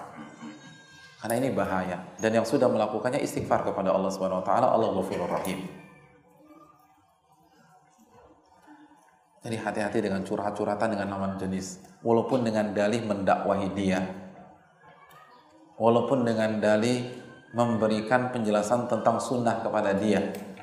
Abu Nuaim dan para ulama yang lain mengatakan, janganlah kalian berdua-duaan dengan seorang wanita walaupun dengan alasan mengajarkan Al-Quranul Karim. Pak, kenapa Bapak check in sama wanita tersebut? Ini daurah Iqra 4. Daurah Iqra 4. Belajar tajwid harus fokus Pak Ustadz. Makanya saya check in berdua-duaan sama dia. Nggak benar. Ini haram hukumnya. Berkholwat haram. Terus juga hadirin sekalian, hati-hati dengan foto.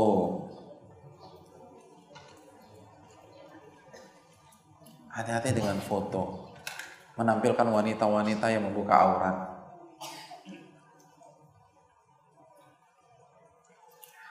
Dan hindari. Dan ibu-ibu juga, ibu-ibu yang sudah berhijab, nggak usah taruh fotonya di statusnya, atau di FB-nya, atau di WA-nya, dan seterusnya.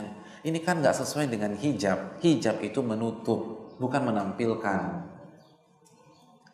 Apalagi yang sudah bercadar. Gimana bercadar selfie itu gimana? Ini kan bertolak belakang.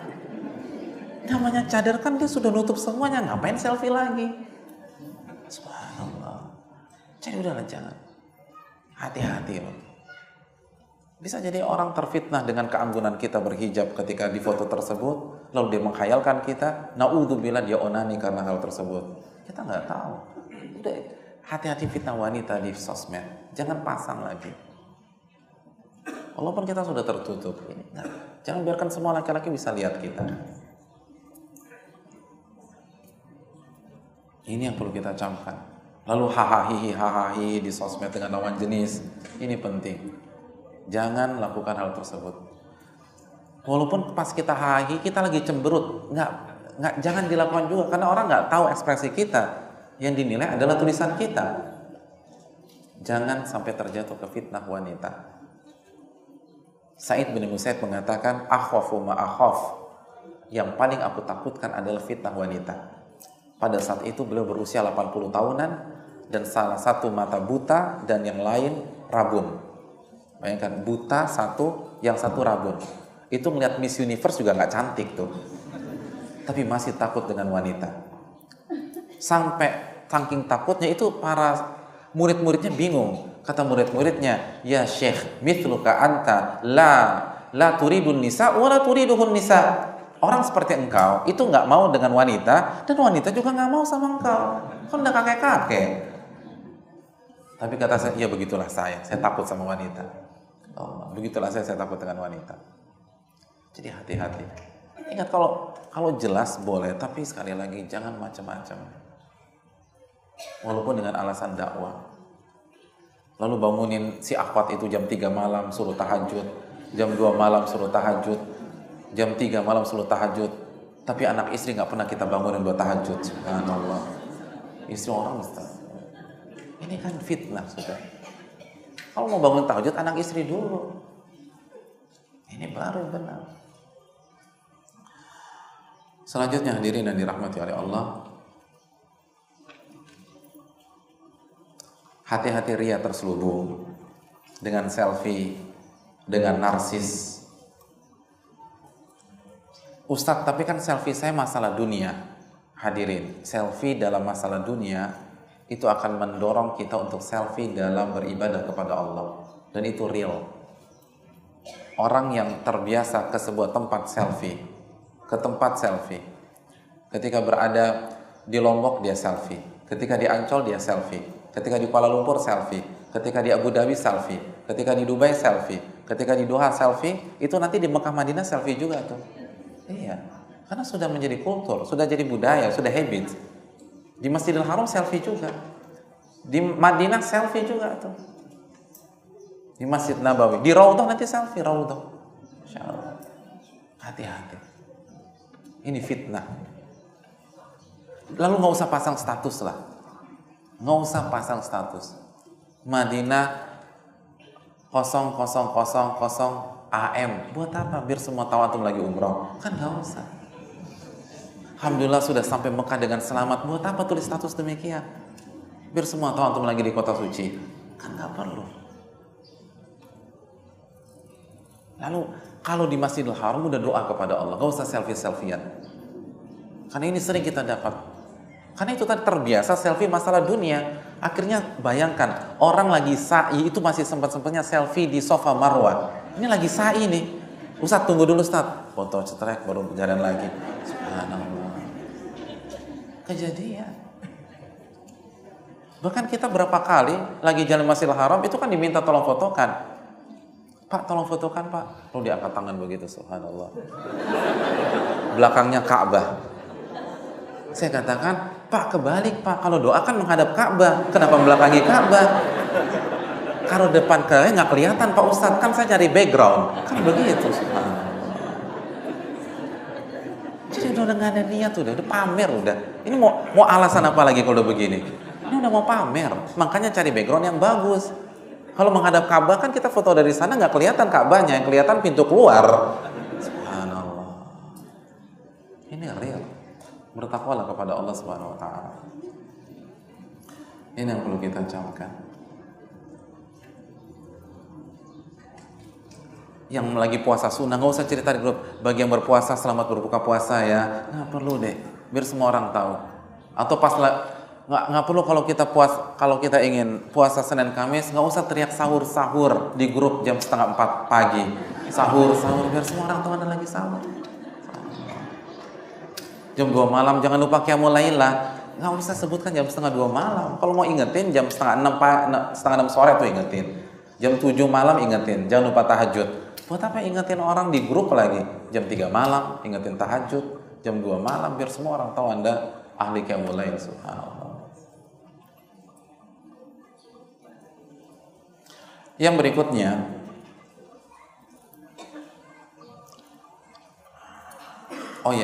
perlu kita ingatkan, Ibnul Qayyim menjelaskan bahwa ain itu bisa mengena walaupun tidak secara langsung.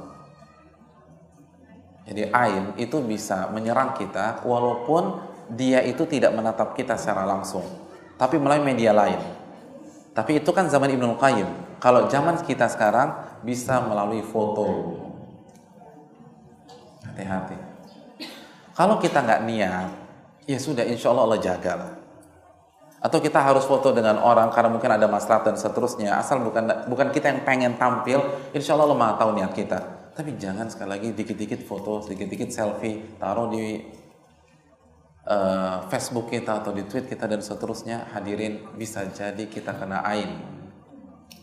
Karena ain, tatapan orang yang hasad kepada kita saat dia melihat foto kita itu bisa mengenai kita, sebagaimana perkataan sebagian para ulama, diantaranya Ibnul Qayyim.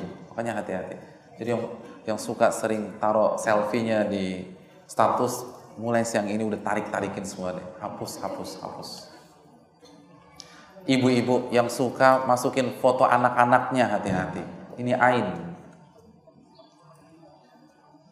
Kalau sebagian yang sudah ngaji tidak mau pasang foto selfie dirinya, tapi anaknya ditampilkan semua. Kalau ada orang yang hasad sama dia dan qadarullah pas pandangan itu kena ain, mau gimana kita cari air wudhunya gitu loh? Nggak bisa, kita nggak tahu siapa yang ainnya. Hati-hati dalam masalah ain. Jadi udah nggak usah ditaruh. Kalau buat koleksi pribadi saja. Terus poin yang berikutnya, pikirkan sebelum kita men-share aktivitas kita. Karena sosmed digunakan sebagian pihak untuk menceritakan aktivitas dia keseharian, iya apa tidak? Itu hati-hati. Nabi mengatakan ista'inu bi'injahil hawaiji bil kitman fa inna kulladhi ni'matin maksud. Hadis riwayat Tabrani. Nabi mengatakan, mintalah pertolongan kepada Allah agar Allah selesaikan urusan-urusan kita dengan menyembunyikan proyek kita tersebut, dengan menyembunyikan kerjaan kita tersebut, dengan merahasiakan aktivitas kita itu. Kenapa? Karena setiap orang yang dapat nikmat pasti dihasati oleh pihak lain. Pasti ada penghasadnya. Jadi kalau antum sedang ikut tender ini, kok jangan cerita-cerita, diem-diem aja. Nggak usah cerita-cerita. Karena ketika antum lagi berusaha, lalu ketahuan sama pihak lain, dan pihak lain itu hasad, maka dia akan mengkat antum. Jadi nggak usah diceritakan, diam. Tiba-tiba gol sana, gol sini, dapat sana, dapat sini. Itu seorang muslim. Nggak usah cerita-cerita. Antum lagi cari istri dan incar wanita tercantik di Cibubur dan Cimanggis. Nggak usah taruh di Facebook, nggak usah. Karena antum kasih tahu, akhirnya tetangga antum yang lebih ganteng dari antum, yang lebih kaya dari antum, dan mengincar dia duluan. Terus antum diputusin sama tuh wanita. Gagal ta'arufnya. Diam. Kompetitor banyak. Diam. Jangan disebarkan. Jangan cerita-cerita. Orang hasad banyak. Jangan dikit-dikit share. Makanya antum lihat, orang yang paling semakin sering orang menampilkan kehidupan pribadinya di media, dia semakin dibully oleh masyarakat. Hatersnya semakin banyak. Dia akan semakin dikerjain. Ya karena itu tadi, sunnah nabinya itu sembunyikan. Jangan dibongkar. Kalau mau cerita kalau sudah dapat. Itu pun wa amma bi ni'mati rabbika fahadits, dalam rangka menyebutkan nikmat Allah kepada kita. Jadi kalau mau kasih tahu ketika kasih undangan gitu loh, undangan aku mau nikah besok, udah selesai, aman. Adapun masih PDKT, masih mau ketemu orang tuanya, udah jangan cerita-cerita deh. Doain ya nggak semua doain antum gitu loh. Tapi kan minta doa Pak Ustadz, enggak. Doa langsung kepada Allah. Kalau mau konsultasi sama orang yang benar-benar pakar di bidangnya, jangan dibuka. Wallahu ta'ala a'lam bishawab. Dan yang terakhir berkaitan dengan bisnis online, pelajarilah fikih muamalah sebelum membuka bisnis online. Saya nggak bahas masalah ini di sini karena nggak mungkin, tapi saya ingin tekankan bahwa sosmed menawarkan peluang besar di dunia bisnis. Tidak ada yang boleh masuk ke bisnis online sebelum belajar fikih muamalat yang berkaitan dengan bisnisnya. Umar mengatakan, la yabi fi suqina illa man qad tafaqqaha fid din. Tidak ada yang boleh jualan di pasar kami kecuali orang yang sudah belajar ilmu fikih dalam masalahnya. Hadis ini hasan, dihasankan oleh Imam Albani rahimahullah. Jadi kalau sekali kita ingin buka gerai, ibu-ibu ingin jual baju muslimah atau punya apalah herbal online dan seterusnya, kita harus pelajari ilmu fikih tentang sarana atau media yang kita gunakan tersebut. Gak perlu khatam satu buku harta haramnya Ustadz Erwandi, gak harus. Tapi yang berkaitan dengan kita, itu kita harus tahu. Kalau transaksinya begini boleh apa enggak? Kalau seperti ini bagaimana? Mungkin itu yang bisa disampaikan pada kesempatan kali ini. Semoga bermanfaat. Wassalamualaikum warahmatullahi wabarakatuh.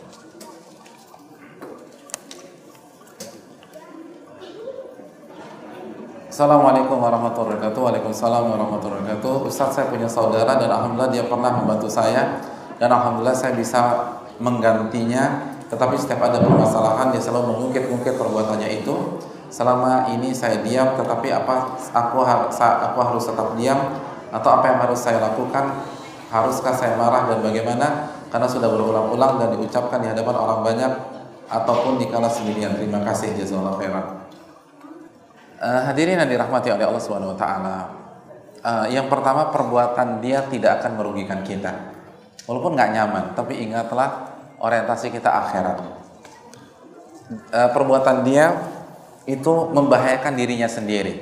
Allah berfirman dalam surat Al-Baqarah ayat 264, ya ayyuhalladzina amanu la tubtilu shadaqatikum bil manni wal adha. Wahai orang-orang beriman, janganlah kalian batalkan pahala sedekah kalian dengan mengungkit-ungkit. Ketika kita mengungkit-ungkit kebaikan kita, otomatis batal pahala dari amal tersebut. Jadi kesian dia nggak dapat apa-apa. Udah bantu kita bertahun-tahun nggak dapat apa-apa.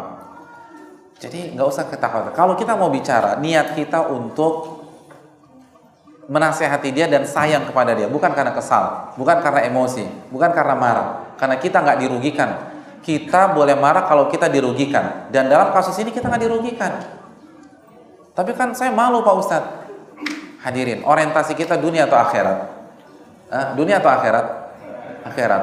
Kalau orientasi kita akhirat, ini merugikan akhirat kita apa tidak? Ya udah, buat apa marah? Logika marah itu kalau kita dizolimi atau dirugikan. Kasus ini nggak ada dirugikan sama sekali. Jadi tenang saja, Allah bisa. Bagaimana hukumnya jika seorang istri berkomunikasi dengan lawan jenis di medsos seperti FB, WA, Line, BBM, SMS yang bukan mahramnya tanpa izin suami atau sembunyi-sembunyi dari suami? Ya, terima kasih, jazakallahu khairan. Hukum asalnya laki-laki dan wanita itu boleh berbicara, boleh berkomunikasi sebagaimana Nabi berkomunikasi tidak dengan para sahabatnya, berkomunikasi. Dan ingat tadi hadis Salman dengan Abu Darda, ketika datang ke rumah Abu Darda, yang ditemui pertama kali siapa? Ummu Darda, istrinya. Dan komunikasi enggak? Komunikasi dan luas aja gitu loh. Luas aja, nggak kaku dan enggak. Kenapa Ummu Darda gini nih, Darda gitu? Biasa. Jadi normal aja. Beda dengan sebagian kita gitu loh. Sebagian wanita atau sebagian ikhwan atau sebagian akhwat ketika ketemu ikhwan radius 10 meter. Tapi giliran ketemu tukang ketoprak, tukang rujak, oh seru banget nawarnya, lobinya luar biasa.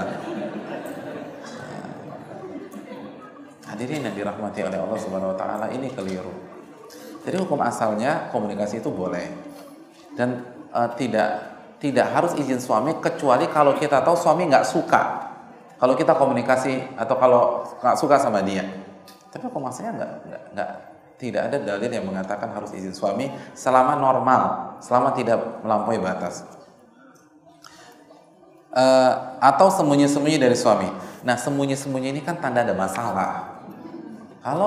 Kalau kita normal aja, maka kita nggak ada masalah. Kalau suami kita, sidak kita hari ini juga atau detik ini juga, kita bisa perlihatkan. Silakan aja buka handphone saya nggak ada apa-apa. Tapi kalau sudah main sembunyi-sembunyi, itu ada masalah. Dan bertakwalah kepada Allah. Bagaimanakah jika seorang istri mengeluhkan kehidupan rumah tangga di medsos dan mengeluhkan kepada orang lain atau keluarganya? Hukum asalnya kita tidak boleh buka masalah rumah tangga kita kecuali saat 4 mata itu terjadi deadlock. Jadi kalau kita dengan suami sudah nggak bisa ketemu lagi, nggak bisa menyelesaikannya berdua, maka Allah berfirman dalam surat An-Nisa ayat 35, faba'athu hakaman min ahlihi wa hakaman min ahliha iyurida islaha yuwaffiqillahu bainahuma. Utuslah hakam atau delegasi dari pihak laki-laki dan dari pihak wanita, dan mereka berdua yang berkumpul berbicara. Kalau kedua-duanya ikhlas, maka insya Allah Allah akan berikan jalan keluar. Itu sudah mentok. Setelah nasihat nggak berjalan dan seterusnya. Itu poin yang pertama. Dan yang kedua, kalau sampai pada titik demikian, maka yang kita ajak bicara itu orang yang bijak, orang yang berilmu agama, orang yang amanat, bukan dilempar di sosmed, bukan pasang status sehingga orang bertanya-tanya ini ada apa sama dia. Enggak, jangan taruh di status. Jangan taruh di status. Karena banyak orang taruh di status. Banyak orang taruh di status. Ini hal yang penting. Misalnya seorang suami kecewa dengan istrinya, jangan taruh di status mendambakan istri soleha. Janganlah. Semua orang tahu Anda lagi sama istri Anda, berarti ada masalah dengan istri Anda. Buktinya Anda masih mendambakan. Jadi nggak perlu taruh di status, walaupun kita nggak cerita. Itulah. Ini perlu kita camkan. Atau ada misalnya ada istri kedua, dia poligami istri kedua, lalu ada terus taruh status ternyata adil itu hanya di lisan. Ya nggak perlu, karena orang tahu rumah tangga aja dia ada masalah. Jadi istri kedua tulis status adil itu ternyata hanya ada di lisan. Semua orang paham rumah tangga Anda ada masalah pada saat itu, nggak boleh, tutup. Allah taala misalnya. Ini penting, apalagi dunia ibu-ibu, hati-hati Bu, taruh status. Karena banyak pentafsir status. Kan gitu ya. Dan ini banyak wanita. Kalau laki-laki tuh jarang, malas baca buka gitu. Biasanya. Tapi kalau wanita, ini ada apa sama Bu Fulana? Kok statusnya begini? Bayangkan dibedah. Padahal tafsir Al-Qari'ah belum tamat. Tafsir Al-Kafirun belum tamat. Tafsir Inna Atmana Qalqata belum tamat. Ya ngapain mentafsiri status orang buat apa sih? Subhanallah.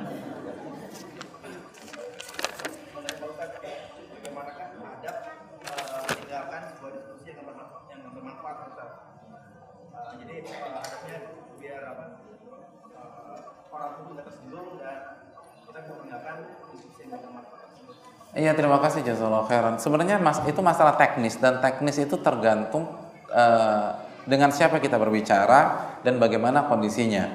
Tapi intinya bilang mohon maaf, mungkin kita bisa lanjutkan di lain kesempatan. Ada hal yang urgent yang harus saya lakukan gitu loh. Jadi mungkin kita bisa bahas di lain waktu.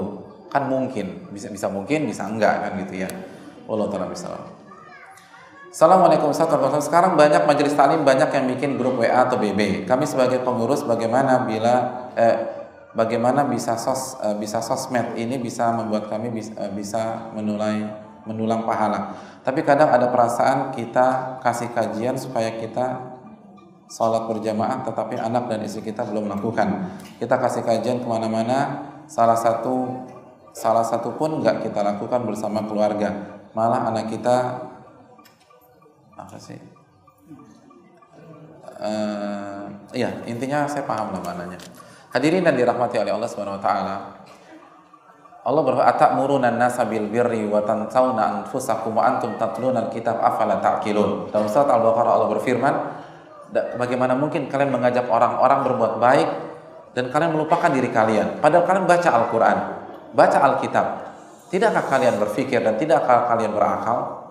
Sekali lagi, sebelum kita share, hendaknya kita baca, lalu kita berusaha amalkan sebagaimana poin tadi. Kalau memang kita nggak bisa, misalnya kita dapat artikel tentang haji, kita belum bisa haji, maka nggak ada masalah itu.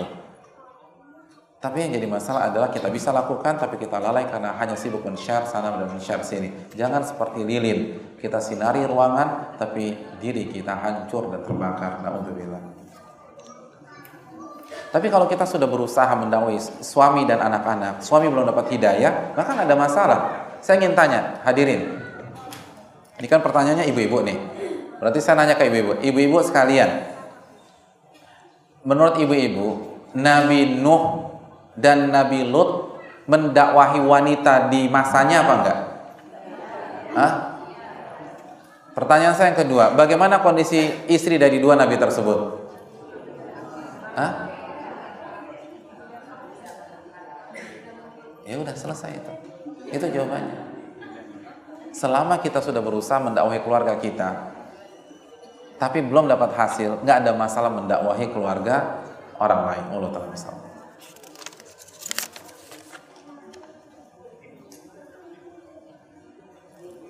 Assalamualaikum, waalaikumsalam. Pak Ustadz, saya mohon doanya supaya anak-anak saya tepat waktu dalam melaksanakan sholat 5 waktu, menjadi anak-anak yang soleh, dan saya semoga menjadi istri soleha. Amin. Terima kasih Pak Ustadz. Jazakallahu khair atas pertanyaannya. Hadirin yang dirahmati oleh Allah Subhanahu wa taala,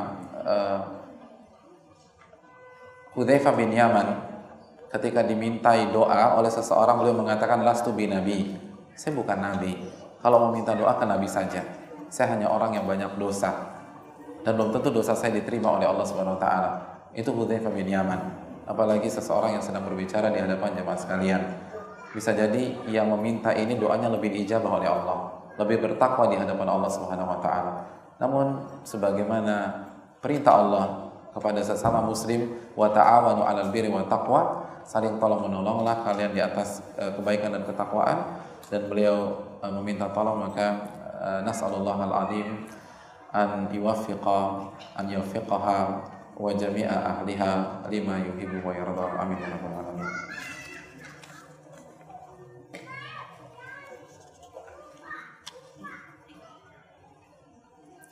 Assalamualaikum Ustaz. Waalaikumsalam. Ustaz, saya mendownload Sahih Bukhari di Android saya. Kenapa nomor hadis pada buku yang saya beli tidak sama dengan nomor hadis pada hadis yang saya download di Android? Syukron. Ya komplainnya jangan ke saya, Pak. Nanya ke saya, kan saya bukan yang buat. Saya juga bukan penerbit gitu loh. Tanya sama yang penerbitnya.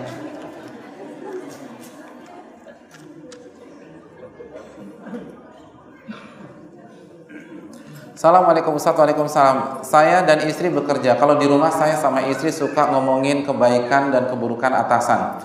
Tapi hanya antara saya dan istri saja. Apakah itu termasuk ghibah? Saya ingin tanya, kalau atasan antum tahu, kira-kira dia marah nggak? Ya udah, Nabi mengatakan dzikruka akhaka bima yakrah. Engkau membicarakan saudaramu yang kalau dia tahu dia nggak suka, dia marah. Itu ghibah. Itu ghibah. Tapi Pak Ustadz ngomongin apa lagi? Kan bosan, boring kalau di rumah. Hadirin, bahas tafsir Al-Fatihah sama istri, bahas tafsir Al-Baqarah. Itu Al-Baqarah ada 286 ayat. Emangnya udah habis semua? Itu masih banyak obrolan yang lebih bermanfaat daripada ngomongin orang. Baca tafsir Ali Imran kan? Jadi sekali lagi ini kadang-kadang suka heran ya.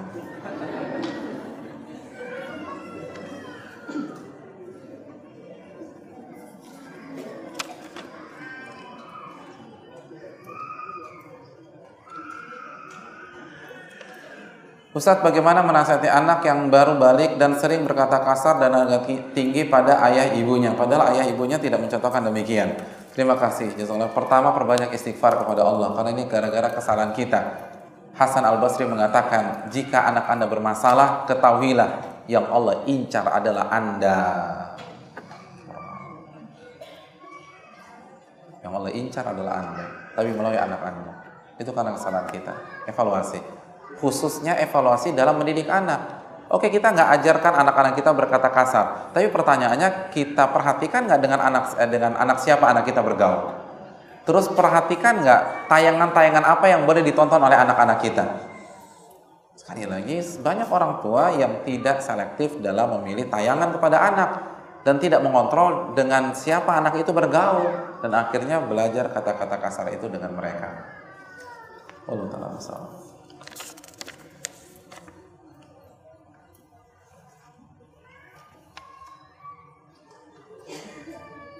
Jika berada dalam kumpulan orang-orang dan tiba-tiba beberapa orang terlibat dalam ghibah, apa yang harus dilakukan? Pergi atau bagaimana? Baik dunia nyata maupun dunia maya. Terima kasih, jazakallahu khairan. Tidak ada kata toleransi terhadap ghibah kecuali ghibah yang disyariatkan. Tapi kalau hukum asalnya tidak ada toleransi, karena ini fatal, ini mengerikan, ini menakutkan. Karena ini adalah riba yang terbesar. Istitalatu fi irdil mu'min aw kama qala. Kata Nabi, riba itu bid'un wa sab'una baba. Riba itu ada 70-an pintu atau 70-an cabang. Yang paling rendah, yang paling ringan, an yazniyar rajulu ummah, seseorang berzina dengan ibunya sendiri. Subhanallah, berzina dengan ibunya sendiri. Bagi yang ibu-ibu, berzina dengan ayahnya sendiri. Dan ada riwayat, saya belum dapat riwayat tersebut, tapi riwayat ini disampaikan oleh Syekh Sulaiman Ar-Ruhaili di depan Ka'bah. Subhanallah, zina depan Ka'bah. Ada orang gila melakukan demikian? Orang lagi tawaf, lagi sholat, dia berhubungan intim dengan orang tuanya sendiri di Ka'bah. Na'udzubillah, tsumma na'udzubillah. Itu yang paling ringan. Lalu Nabi lanjutkan, wa arbar riba, dan riba yang paling parah, al-istitalatu fi irdil mu'min, menghancurkan kehormatan seorang mukmin. Saya ingin tanya, ketika kita dipaksa na'udzubillah berzina dengan orang tua kita, kita akan diam di situ atau kita akan melawan atau kita akan pergi dari sana? Kita akan keluar. Kita akan marah, kita akan bilang tolong jaga mulut ya. Lalu bagaimana dengan ghibah? Ghibah lebih parah dari itu di sisi Allah.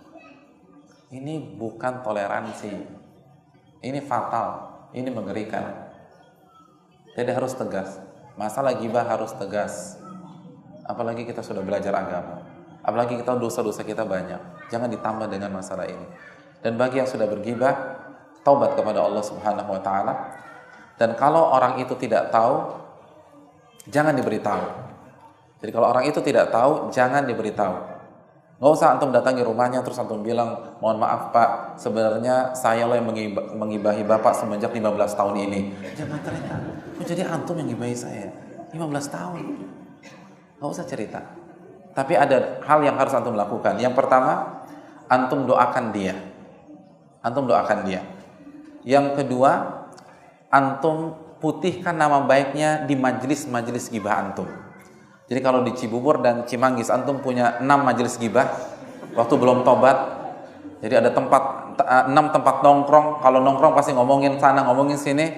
Itu klarifikasi di 6 tempat nongkrong tersebut. Enggak, ternyata dia orang baik, dia begini, dia begini, dia begini, dan begini. Selesai. Tapi kalau dia sudah tahu dan dia sakit hati, kita harus minta maaf. Langsung, apapun resikonya. Bahkan Syekh Utsaimin mengatakan, kalau dia nggak maafin antum, kecuali antum bayar 5 juta, bayar 5 juta untuk dia. Sampai seperti itu. Luar biasa.